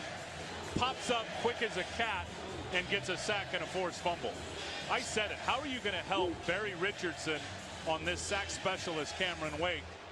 And they chose not to help him there with a tight end or a running back, and Cameron Wake made him pay for it. His second sack of the game. He's got 7.5 for the year, and he came in leading the NFL also in most quarterback pressures, just ahead of Chris Long of the Rams. So Miami has the football on the turnover, and it is being reviewed by the officials. Today's game on Fox is sponsored by the new 2013 Ford F-150 with EcoBoost. Each turnover is automatically reviewed, and one of the most controversial plays, the tuck rule, going back to Tom Brady and the Raiders, may be the issue here on the sack fumble that Miami recovered. Tim Ryan, Chris Myers, we welcome in our rules analyst from the Fox Command Center, Mike Pereira. Mike, your view of this? I think it's a tuck rule. I think you go back to that. Hand starts forward, trying to bring it back to his body. Ball comes loose before he tucks it into his body and becomes a runner. So to me, if I'm under the hood, I reverse this to an incomplete pass on the infamous tuck rule. And a classic definition, just watching that play of the tuck rule, Mike. I mean, not a lot of times you get to see it, but this is really a classic tuck rule call and review here, I think. Yeah, there's the shot showing there with the ball comes loose even before he gets it tucked back in his body is the one. Now they got to look, and of course they ruled it a fumble and a recovery by the defense, so they got to go set up and get the right down and distance. They got to reset the game clock to as soon as the ball hits the ground. All of that has to do if they reverse this to an incomplete pass, which I think they will. Gene Steratore, after taking a closer look. After review, the quarterback's arm is moving forward. It is a tuck by rule. It's an incomplete forward pass. It will be St. Louis's ball on their 44-yard line, the hash mark nearest Miami's bench. The game clock should be set to 5 minutes, 35 seconds, and it will be 4th down and 5. Yeah. An excellent clarification, and Mike Pereira, thank you for your help. I know Dolphin fans say, can we do away with that tuck rule? John Gruden said the same thing many years ago. Yeah, and I think Joe Philbin was just thinking about the same thing. He can't understand it, but Mike's right. I mean, it's absolutely a tuck rule and the right call, and Gene Steratore does not miss much. He was right on the money there. Johnny Hecker back to punt. The only argument I guess a Dolphin fan or Philbin could say was as he brought the ball back, it hit the helmet and came loose, but Mike Pereira pointed that out. And the officials reviewed it. Arm was still moving forward, never tucked it to his body. Devon Best will let the kick go. And does it reach the end zone? Yes. So a break for the Dolphins. Their defense does its job, but the rookie Hecker kicks a 56-yarder. Miami has the ball from their 20. I don't think Gene Steratore is talking about his pension with Joe Philbin. No, he's not. He's talking about the tuck rule, and Joe Philbin's like, but the rule, how do you... Coach Philbin, I got John Gruden's number. You can call him. You can commiserate. Bottom line is the Dolphin defense holds, no takeaway. Pass is low and incomplete for Charles Clay. I'll tell you one thing, the Miami Dolphins have done a better job of it, and Joe Philbin stressed it in our meetings with him the other day, is the negative runs. And look at last week. They had 10 of them in that game against Cincinnati, and that didn't even count the quarterback taking his kneel downs. There was 3 of those. Reggie Bush had 7 negative runs in that game against Cincinnati, only 3 today by the Miami Dolphin offense. And when we talked to Reggie, he took responsibility for that. Charles Clay on the catch. It's a tough running to get near a first down, just a little bit short of the 29-yard line. Reggie said, hey, some of that's on me. I got to make sure, no matter what happens, that we don't have the negative yardage. Joe Philbin also told his team this week, the offensive line, this is a game you have to step up, whether it's the negative runs or protecting the rookie quarterback. On 3rd and 2, Reggie splits as a wide receiver. Top of your screen. Through the hands of Reggie Bush. And it'll be 4th down for Miami. Tannehill ripped that ball. Well, they had something too. If that ball would have been lower, Reggie probably should have caught it. But if it would have been a little better ball location, Reggie had a block and had a nice crease set up against the Ram defense. Could have hit him for a big gain. The rookie Janoris Jenkins back to take the punt of Brandon Fields, his 4th boot of the game. Yeah, he's been booting pretty good. Look at those numbers: 53, 58, and 63. The kicking game has come into play. A couple of missed Greg Zuerlein field goals, or things would be a little bit closer here. Let's see if they got a full-blown block here. No one on the gunners. He gets it away. And Jenkins from inside his 20. Slips a tackle and goes down. Sam Bradford, after a 53-yard punt, will try and rally the Rams, trailing 17-6. The NFL on Fox from Miami, FLA. Tim Ryan and Chris Myers and the Rams with a 1st and 10 from their own 23, trailing by 11. Darrell Richardson takes the pitch and slits, gets up, picks up maybe a yard or 2.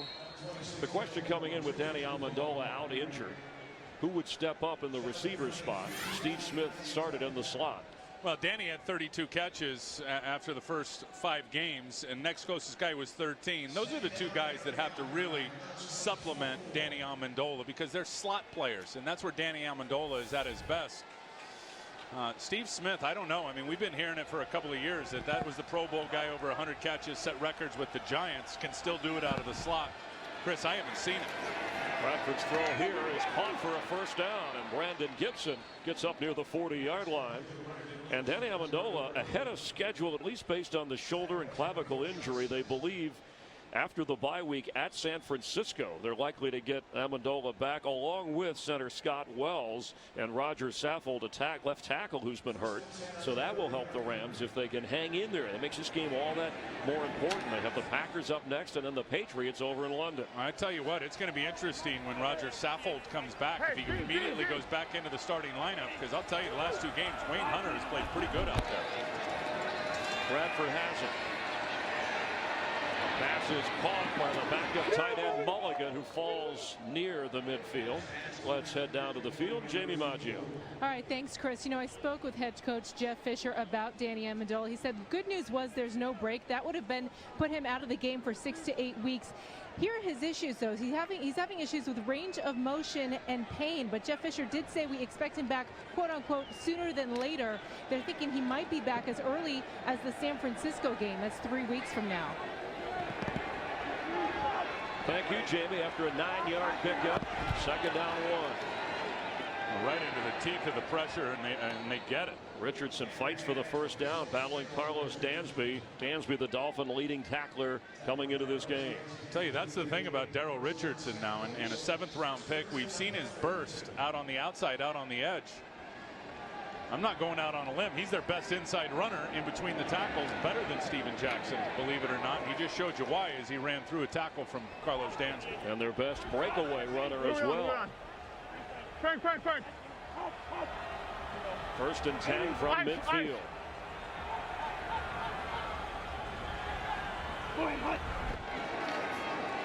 Richardson. Like he ran into his own man who wasn't able to move. Richardson had 83 yards rushing in week 2 in the win against Washington. That's the season high for a Ram running back this year. He goes out. Jackson comes in. 1:40 to go here in the 3rd quarter. Rams have been kept out of the end zone.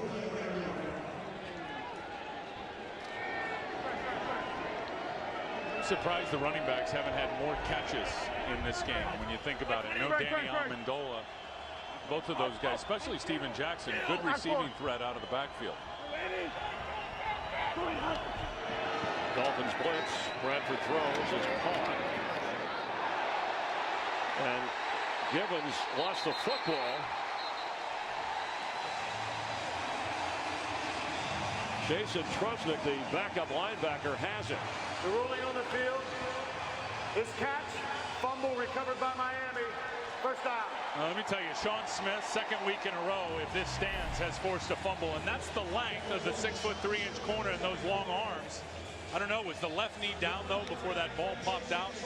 That's the question you got to ask yourself. We'll get a good look at it here. There's those long arms. No, he lost it himself. He actually bumped it out himself before Sean Smith hit him. Sean Smith. Yeah, his right knee popped the ball out before he was down.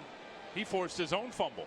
An automatic booth review on the turnover. The Rams escaped on the tuck rule, but this looks like Miami has the football. Again, Jason Trusnick came up, number 93, with the loose football after Sean Smith was there with the rookie Chris Gibbons. Yeah, watch as his right leg accelerates up into his hand and into the football, and that jars it loose. Rams have been sloppy with the football. That special teams miscue, the fumble by Britt Miller. And as you know, the hand is not down. The hand's down before the ball comes out, but the hand down by itself does not equate to being down.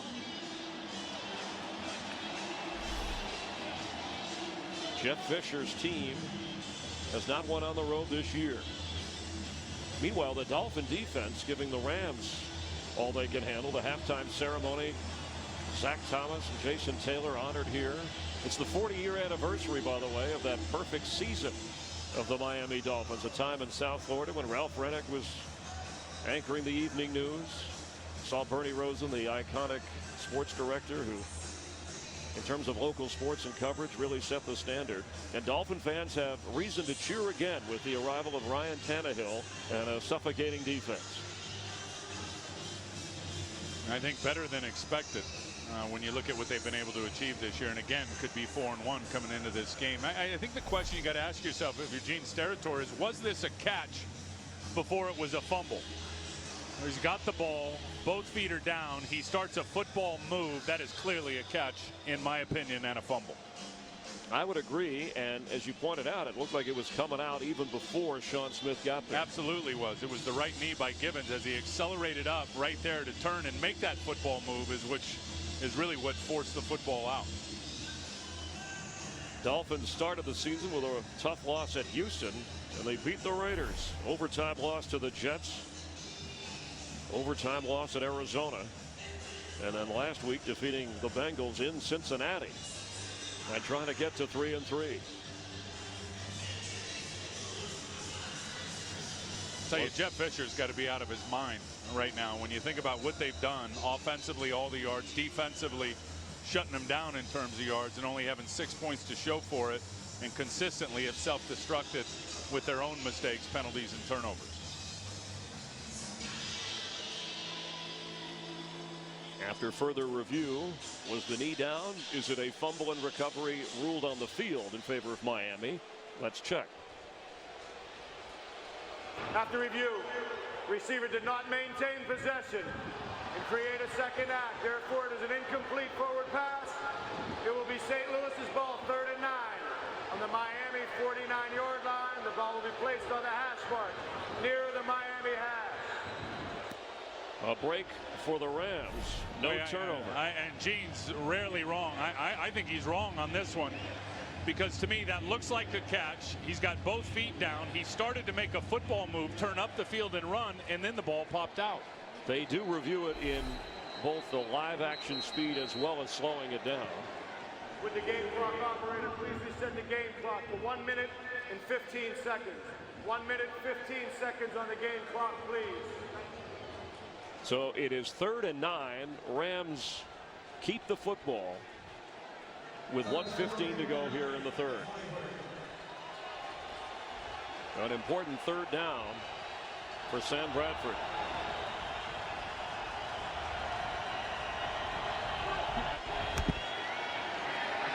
Batted and incomplete.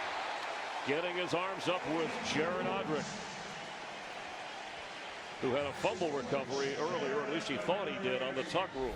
Well, they come with pressure, which Jared Odrick knows the ball is going to have to come out relatively quick and into the underneath passing patterns. And he reads the quarterback. And a lot of the good defensive linemen, when they're not getting pressure, they know they're not going to get there, and they know to adjust on the quarterback and just get their hands up in the throwing lane and have an impact on the play. 3rd punt of the game for Hecker.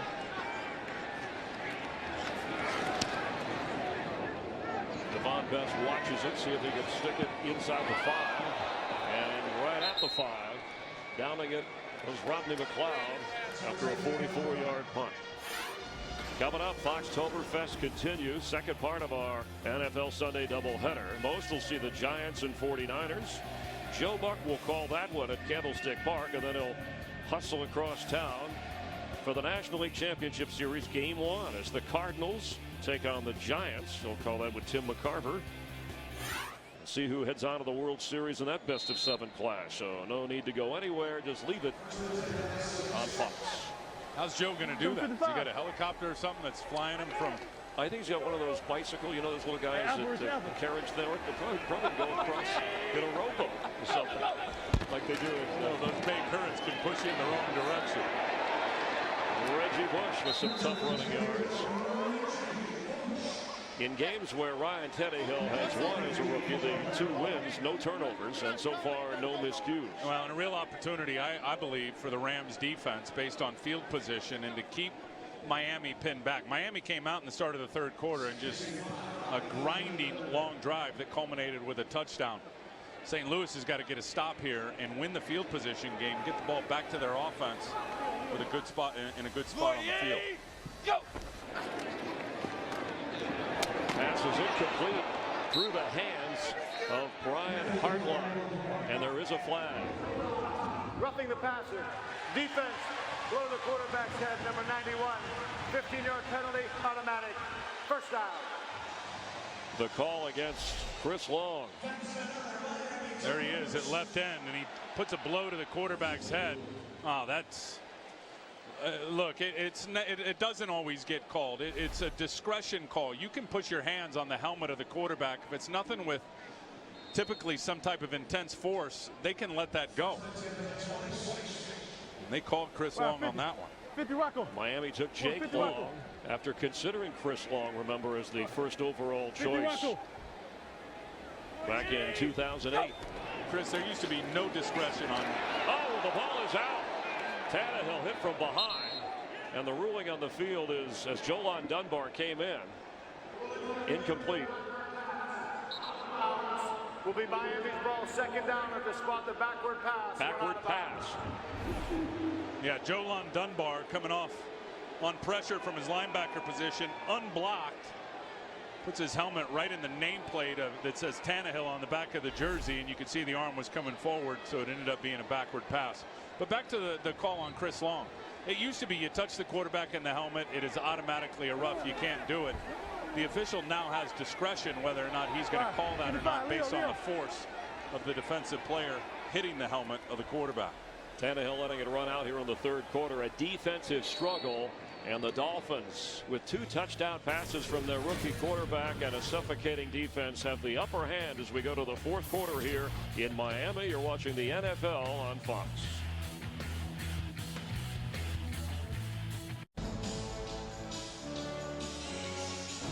Tim Ryan, Chris Myers. Start of the fourth quarter here in South Florida. 2 teams with the arrow pointing upward, trying to make a point. The Dolphins have made the most of it, but numbers, Tim, they don't tell you everything. Dolphins 151 yards total offense, and they lead the Rams, who have 351 yards. Yeah, and the Rams have certainly hurt themselves with penalties, with missed field goals. They have been their own worst enemy today. They have moved the ball and stopped it defensively pretty darn well. Second and 27. The Ram defense does its job. It'll force a third down, batted down by Kendall Langford. I think we've seen a lot of batted balls today because the ball's coming out relatively quick and the quarterbacks are delivering it from the pocket, and defensive tackles know that. When you get on the edge of an offensive guard and you're trying to rush the passer and you realize this ball's coming out quick and I'm not going to get there on the sack, I'm going to get my hands up and try to get a bat down and be a positive factor in another way.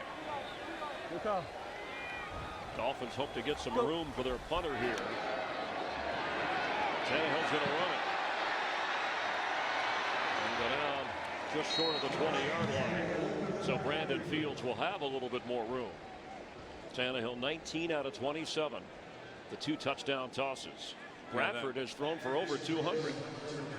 They've been, like I said, they've been able to move the ball. I'll be very surprised if they try to turn up a block here and really risk getting a penalty, which is going to give the ball back to the Miami Dolphins. They're going to play return and play the field position game and just hope their offense can execute.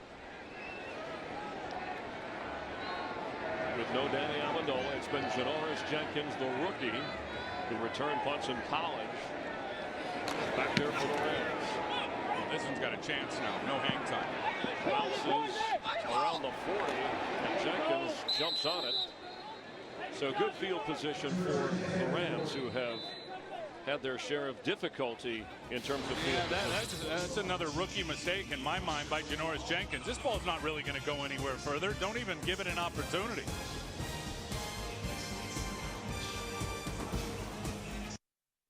Today's game on Fox is sponsored by McDonald's. I'm loving it.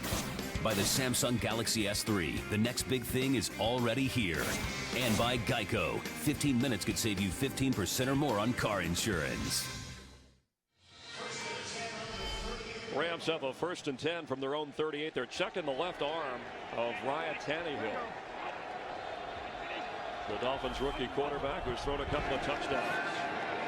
Bradford completes. Steven Jackson falls short of the 44-yard line. Well, if you're just tuning in, we anticipated a defensive struggle, and that's what it's been. The Rams have run the ball well. They've outgained, and they've held the ball more in possession time. But 11 penalties against the Rams, 2 missed field goals by their stud rookie kicker, Greg Zuerlein. And Tannehill's touchdown tosses. Miami's defense has been tough when they had to be, and that's why they have an 11-point lead. Jackson. as a first down. The Rams, Tim Ryan, have suffered a lot of missed opportunities. Well, no question. As you said, they've moved the ball. They've had their chances. And there's a sack. Sam Bradford holding on to it too long. Down in the red zone, they missed fire. Here's another sack down in position to get some points with Olivier Vernon and there as well. And then those led to field goal attempts. And then in turn led to field goal misses by Greg Zuerlein. 52 and then 37 yards. The first 2 misses of his pro career. Jackson committing to the run. And the momentum shifted. The Rams had an early 6-0 lead on a squib kick after a penalty by Dan Carpenter that Britt Miller tipped and then fumbled. Miami, Marcus Thigpen recovered, and that's when it shifted. That was definitely the turning point. I agree with you. And some tough calls, some that have gone against Miami, a tuck rule, and a fumble that was reversed. Now 2nd and 8. What's it on? Adam? Adam?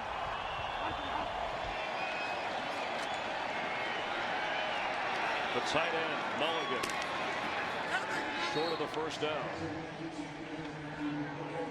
Bradford getting hit. Well, you're going to have to hold the ball in this league knowing you're going to get hit and still deliver it. And Kouamisi just puts the shoulder pad right on the ribs of Sam Bradford and takes him to the ground. But the good ones, they have to, Chris. I mean, there's a lot of times you saw there his first read was covered. He had to wait for someone to uncover, knowing he was going to get hit, stood in there and tall and still unloaded it for a positive gain. Rams are 3 for 10 on 3rd down. They need 2 yards here. This may be 4-down territory. Bradford has it for Jackson, incomplete. And now what do you do? I think you go for it. I think it is 4-down territory if you're Jeff Fisher. That was a strange call on 3rd and 2. Well, I like the call, actually. It was just a good defensive play by Sean Smith defensively of hitting the running back, Britt Miller, on his way out, because that was the first read for Sam Bradford. Daryl Richardson checks in. They need 2 on 4th down. This is where Danny Amendola was the playmaker for the Rams. Pass for Gibson, and what a good grab. Showing good hands to the 35 against Nolan Cromwell. He gets the first down. Well, 3 really good Nolan things Carroll, on this play. They know it's man coverage, so a double slant. And then you see Wayne Hunter, the left tackle, chop down the defensive end right there, get him off his feet, and open the throwing lane for Sam Bradford, who throws a strike. How'd you like that Nolan Cromwell reference? Once a Ram, always a Ram, right?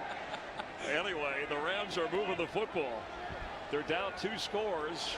Rain starting to fall. The clouds are rolling in. Thunderstorms in the area. A screen. That's Richardson, who can fly. And he might go down that sideline. No. Inside the 10, down by the 7 before Rashad Jones hung in there to keep him from getting to the end zone. Well, he just looks faster than everyone else, because Jason Trusnick, number 93 for Miami, actually plays it pretty good as you see him there, but there's no way he's going to stay up with Daryl Richardson. Well, you said the back should be thrown to more, and that was a 26-yard pickup. Richardson earlier in the game had a 44-yard run. So it's 1st and goal from the 7-yard line. Joe Philbin wants a timeout. Dolphins will have 2 remaining in this half. Miami leads at 17-6, but the Rams are knocking on the door, and the rain is falling. The officials trying to keep the football as dry as they can. It's rained off and on all day, and more thunderstorms in the area. 1st and goal from the 7-yard line. The Rams are the only team in the NFL this season who do not have a rushing touchdown.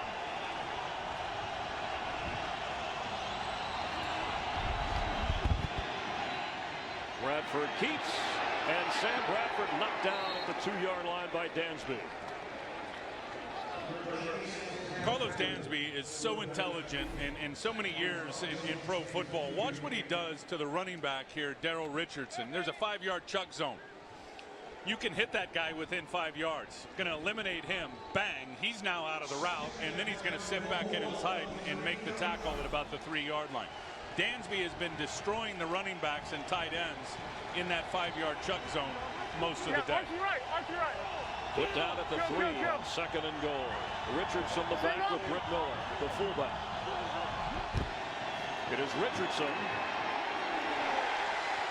It'll be 3rd and goal, and there's Dansby again. Yeah, they try to block Carlos Dansby with a backside offensive tackle, Wayne Hunter. There's no chance. You got no chance if you're Wayne Hunter right here to block that guy, Carlos Dansby, before he gets in the backfield.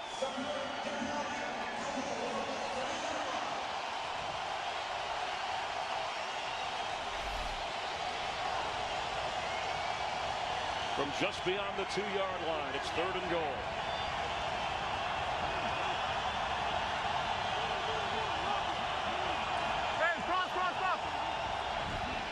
Bradford caught. They have not given him the score. That's Brian Quick. Boy, it looked like from up here that ball was across the plane once he caught it in his hands. That's what Bradford is arguing, Tim. Absolutely. This would be a great look at it right here. Here's the rookie, bang, right to him. And the feet get into the end zone, but Sean Smith, with that length again and those long arms, looked like he kept the ball from ever crossing the plane. And St. Louis is challenging the ruling of down by contact short of the goal line. Timeout. Our first challenge of the game, and Jeff Fisher rolling the dice, hoping to get a touchdown out of it. If not, he has a big 4th down decision to make. Did he get in? We're all going to take a closer look.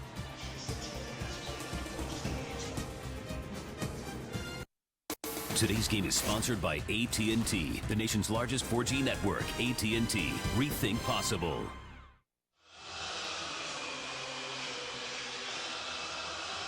Rain falling here. Ruling on the field is catch, but no touchdown. Yeah, and what a terrific job by Sean Smith. And the ball did not look like it ever crossed the plane of the goal line, certainly not from up top. Now, maybe when Quick pulled it down, it's going to be hard to tell if they got a definitive look. Enough of a look to overturn it. The ruling on the field stands short of the goal line. 4th down, St. Louis. Yeah. Important, Tim, because you lose the challenge, but the Rams lose a timeout. They have 2 remaining in a tight game. And I go for it right here. I don't even think 11 points, as you said, and you just lost a timeout. I mean, if you're back on the 10-yard line or you're not that close, you kick the field goal and count on your defense to give you the ball back again. But down here, I think you got to punch it in if you're Jeff Fisher. And the Rams are going for it. It's a 2-score game on 4th and goal. Remember, no rushing touchdowns for the Rams this season.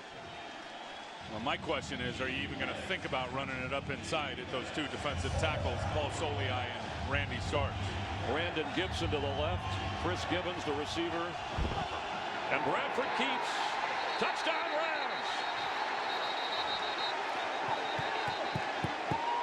Sam Bradford with the first rushing touchdown in week 6. And the Rams are going to go for 2. Yeah, you have to go for 2. Down 5. That's absolutely the right call. Sam Bradford just up over his right guard. Look at Carlos Dansby up on his back, and the rest of the guys are ripping the ball out. All for naught, though. It looked like that ball had crossed the plane. Instantly a touchdown once it goes over. Couldn't get a good look at it. Couldn't get a good look at it there, but it looked like. Yeah, you can't challenge this if you're Miami because the scoring plays are automatically reviewed, whether they're confirmed or however you want to phrase that upstairs. But looked like he had crossed the plane before the ball came out of his hand. And then he got it back. Well, so upstairs told them they need to go review it. They didn't confirm it, so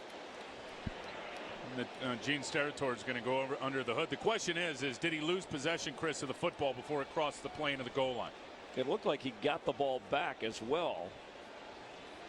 Yeah, I think this is going to be a touchdown. It's been an unusual game in terms of some of the calls. Bradford's head just gets snapped back. Look at his here helmet.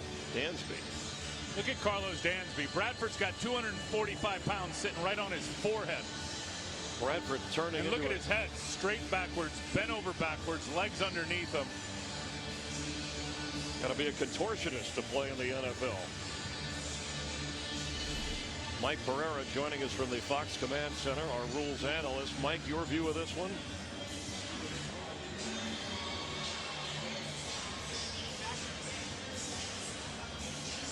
Our former head of NFL officials, Mike Pereira, watching along with us. All scoring plays automatically reviewed to be confirmed. It would be tough to reverse that because the ruling on the field is touchdown. Right. You know, for two teams that are fighting so hard to go forward here, every call has had a major impact, and we do have Mike Pereira. Go ahead, Mike.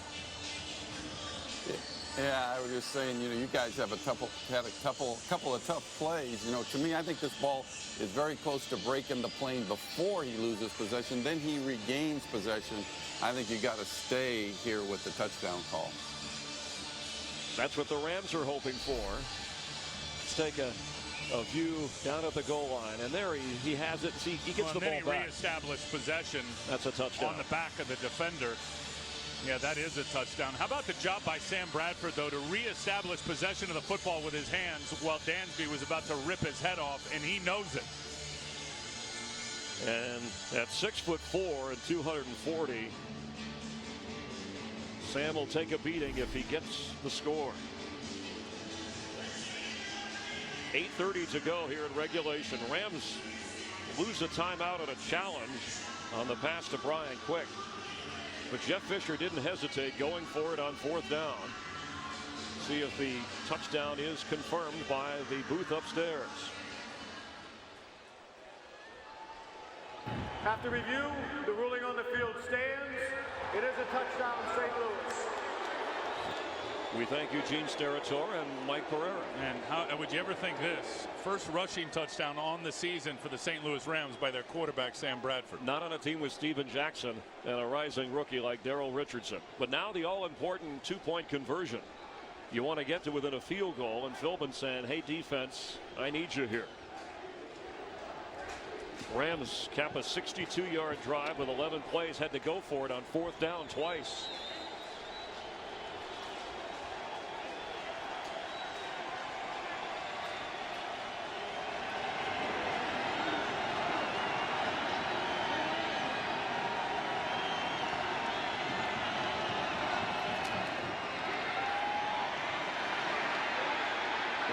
If he can turn the corner, throws, and did Steven Jackson hold on? Yes! A two-point conversion, and the mobility of Sam Bradford made it happen. How about the patience of Sam Bradford? I don't know about all that mobility, Chris, because Cameron Wake was closing the gap on him. But how about the presence of mind to the outside and the touch just to loft it up to Steven Jackson, who stays alive on the route? See, Cameron Wake is bearing down on him. Just a little lob throw to Steven Jackson. We have a 3-point game here in the 4th quarter.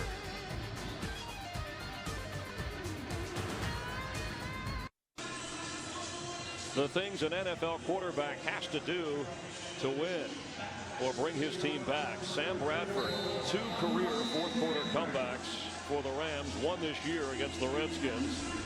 I'll be calling him the rubber band man from now on. And Zerline, who has missed 2 field goals, kicking off. It's 17-14 Dolphins. No return from Marcus Thigpen. Each team with 2 timeouts. Coming up on Fox, our Fox Fogerfest continues. Second part of our NFL Sunday doubleheader. The Giants and 49ers. Some will see the Vikings and the Redskins. And after that, Joe Bucker will call that game, the 49er game at Candlestick Park. With Troy Aikman, will then head across town for the Giants-Cardinals opener. Game 1 of the NLCS with Tim McCarver. And a fired-up Sam Bradford winning in St. Louis.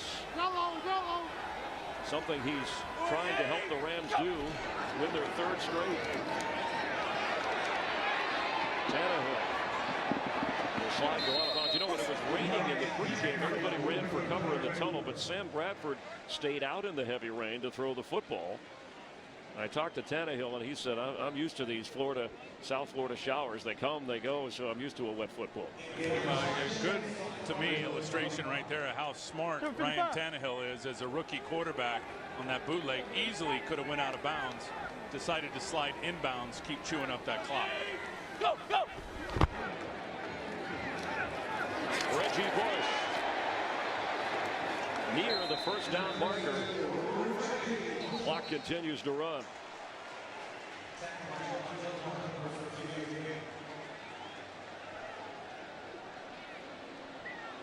I think Miami needs to stay at this point with what's worked for him in the second half here, which is Reggie Bush running the ball, and then really the running backs and the slot receivers in the middle of the field versus the underneath coverage. I mean, just take short shots. No reason, if you're Ryan Tannehill, to put this ball up deep. And a wet football is tough to hang on to. 3rd and inches, an important 3rd down. Tannehill gets the first down. So both quarterbacks taking the ball and the game in their own hands. Rams have 2 timeouts remaining. Dolphins also have 2 timeouts. Reggie Bush has run the ball 8 times. He's also caught 5 passes.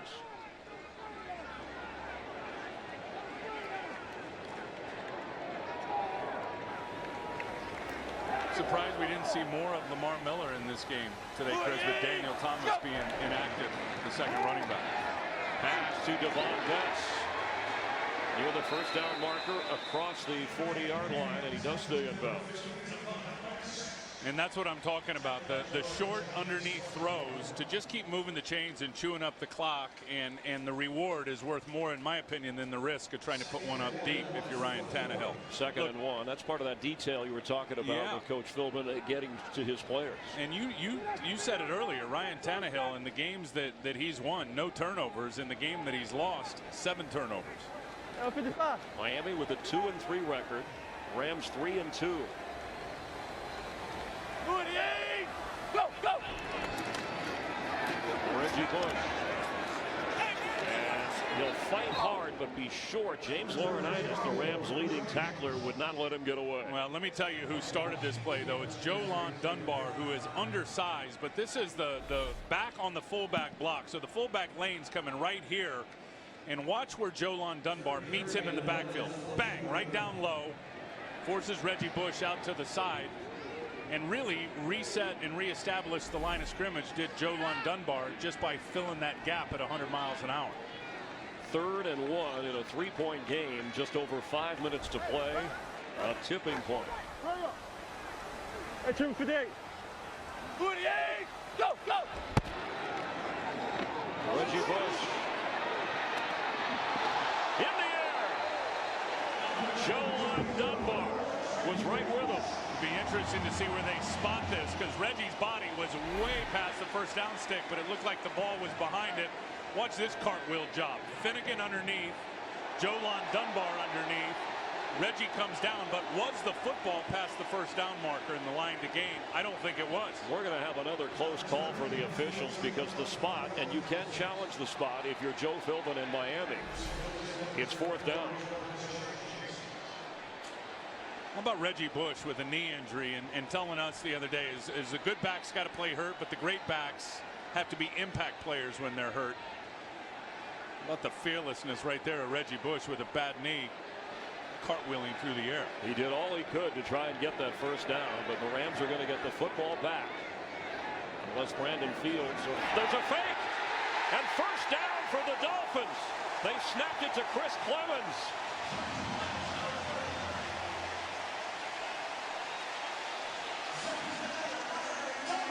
You know how much that kills Jeff Fisher.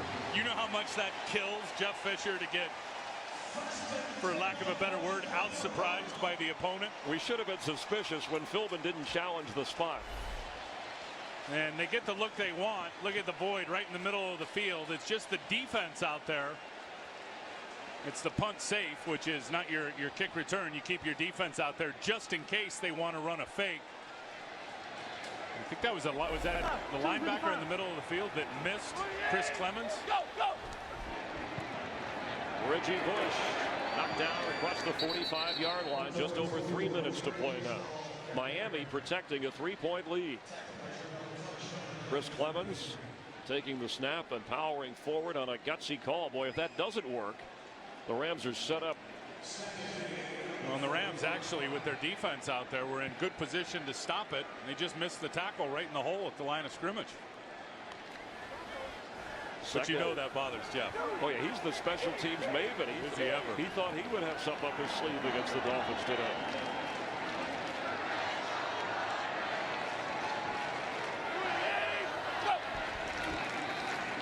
Tannehill has it and throws to Devon Betts. He falls down short of the first down and stays in bounds. Let's get a game break and check in with Patrick O'Neill.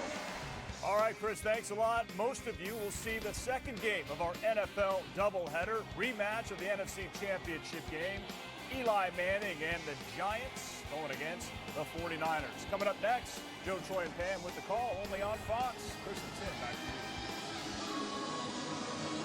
Thanks, Patrick. Jeff Fisher doesn't want to lose any ground in the NFC West. Rams trying to go to 4-2 and win their third straight. Grab their first victory of the season on the road. The Rams used a timeout so that Miami could not let the clock run. They have one remaining, and it's 3rd down and 1 for the Dolphins. Man, I was shocked at what you said earlier, that they have not won 3 consecutive games since 2006. And for Joe Philbin, the guy who was hired after the Dolphin ownership missed on Jeff Fisher, he's trying to get Miami to 3-3. Well, let's see if Miami can do it again. Only 37 yards rushing in this game, but 2 first downs via the run have come on this drive. Let's see if they can make it 3. Go, go! Reggie Bush. It took a fake punt last time. That's a great play by Quentin Michael off the edge. Really is. And this should take us to the 2-minute warning. And Quentin Michael looked like he knocked that ball out. The Rams have trailed since the second quarter. Sam Bradford has led them back. Every yard counting. Miami with a 3-point lead. Today's game on Fox is sponsored by Pizza Hut. Make it great. Dolphins setting up to punt. They faked the last time on 4th and a yard from the Ram 49. Brandon Fields and Janoris Jenkins back to return. And the Rams have got 8 at the line of scrimmage. See if they want to come after this, or they're going to end up trying to set up a return. 2 minutes to go. The Rams with 1 timeout.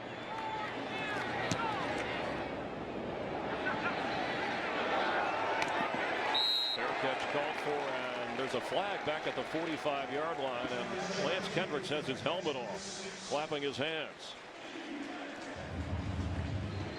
Oh, I'm sorry, it wasn't Lance Kendricks. Kendall Langford. Rams are acting like the call is going against Miami. Otherwise, the Rams have the ball at the 5-yard line. Prior to the kick, illegal use of the hands, hands of the face. Number 93 of the kicking team. 10-yard penalty, replay, 4th down. The call is on Jason Trusnick. There he is, playing right guard on the punt team. Oh, yeah. That's Langford, whose helmet Kendall's just standing there like, wait, whoa. he That's a penalty, isn't it? took away. So they have to kick from now their own 41. And standing at his 11 is Jenkins.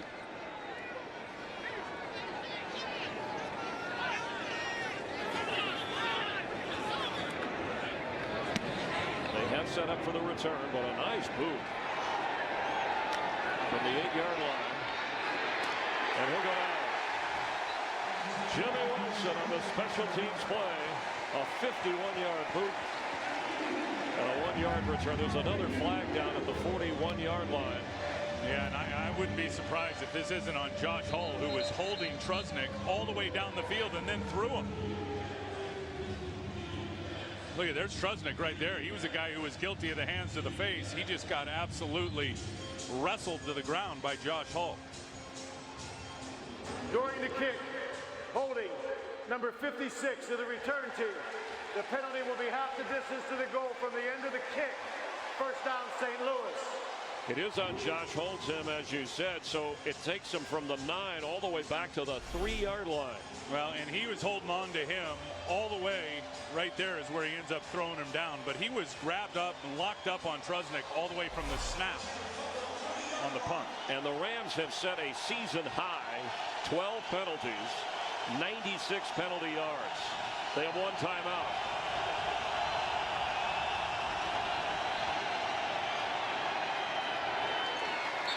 Steve Smith with his first catch of the game. Well, and you're going to see Miami continue to pressure here because they're going to make Sam Bradford get the ball out quick into the middle of the field. And that's where all the blitz beaters are. Let's see if they send pressure here. Only send 4. That's Kendricks. Falls forward, and it is a first down for the Rams. They need 3 to tie. They've got a kicker who's made a 60-yarder, but going in this direction, he's already missed a 52 and a 37-yarder today. Wide open is Smith. He gets out of bounds wisely. It's another Ram first down. 2 fourth-quarter comebacks in the career of Sam Bradford. And Greg Zuerlein, the rookie, dealing with his first misfortune as an NFL kicker today.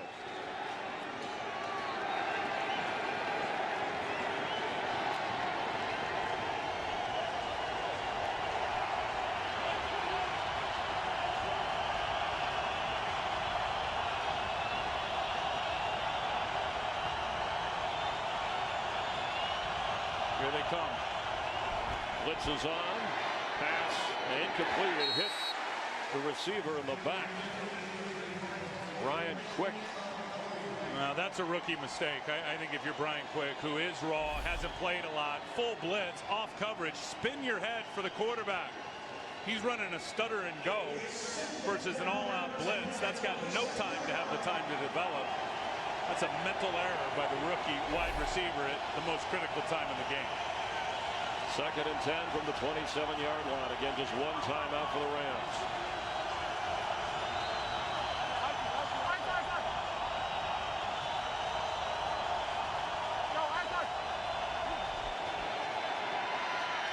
Sideline throw, Bradford.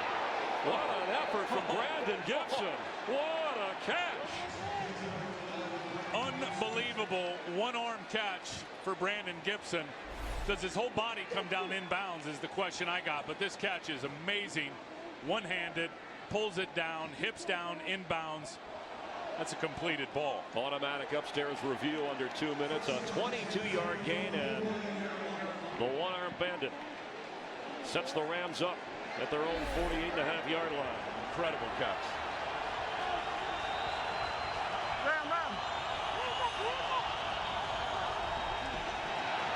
Pass high for Gibson. Brandon Gibson goes out of bounds at the 45. That's another terrific catch, Chris. I mean, that ball was on him in warp speed, and he was able to get his hands up above his helmet and just pluck it out of the air. You mentioned how will the rookie respond after he misses a kick. What about 2? What's going through his head right now? And there's the line, and that's his season long for the years, where you see the red line right there at the 42-yard line. He's made a 60-yard field goal. It would be 63 from where they are. Pass to Steven Jackson, who gains little. But Bradford was under pressure. Rams still have a timeout. Sam Bradford has been terrific here in the back end of this game. A couple of those plays on the last drive, a couple of big 4th downs, and now in the biggest moment of the game, he's threading the needle. So if you pick up 3, you're in the range of Zuerlein, except for today. Daryl Richardson in the slot at the top of your screen. The running back. And And Bradford goes down. You just can't do that. As Olivier Vernon, his second sack in his career. Well, and time, valuable time is clicking off here. Jeff's already told him, I believe he's going to want to call a timeout based on looking at the clock. It's fourth down. It's going to have to be. But what was Sam Bradford thinking? Well, he's thinking he wants to get to Daryl Richardson, who's going to run a quick out route, and both of those wide receivers gloved up, just absolutely covered. And the same on the other side. But Sam Bradford's got to understand the situation and get rid of the football. You were looking at a 63-yarder. All he had to do was throw it away. He really had no chance. I mean, he stepped up in the pocket, and the left tackle, Wayne Hunter, beat to the inside by Olivier Vernon, who's had a whale of a football game today for Miami. Well, we said it would be a field position game that might come down to the kickers. This is going to be a 66-yard try, which would be an NFL record. Didn't Jeff Fisher tell us he's going to be the guy? He told us this week one that eventually breaks the record at 63 yards, and it won't be at altitude. Here's his first opportunity. He's outdoors. He made a 56-yarder in Chicago at Soldier Field. Indoors in the same game, Greg Zuerlein made a 60 and 58-yarder NFL records. 63-yard field goals from Tom Dempsey to Jason Elam to Janikowski to David Akers. From 66 yards to tie.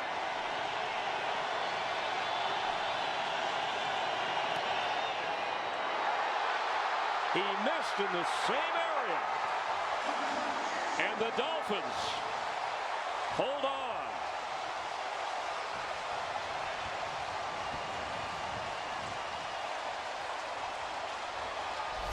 The Rams fall to 3-3.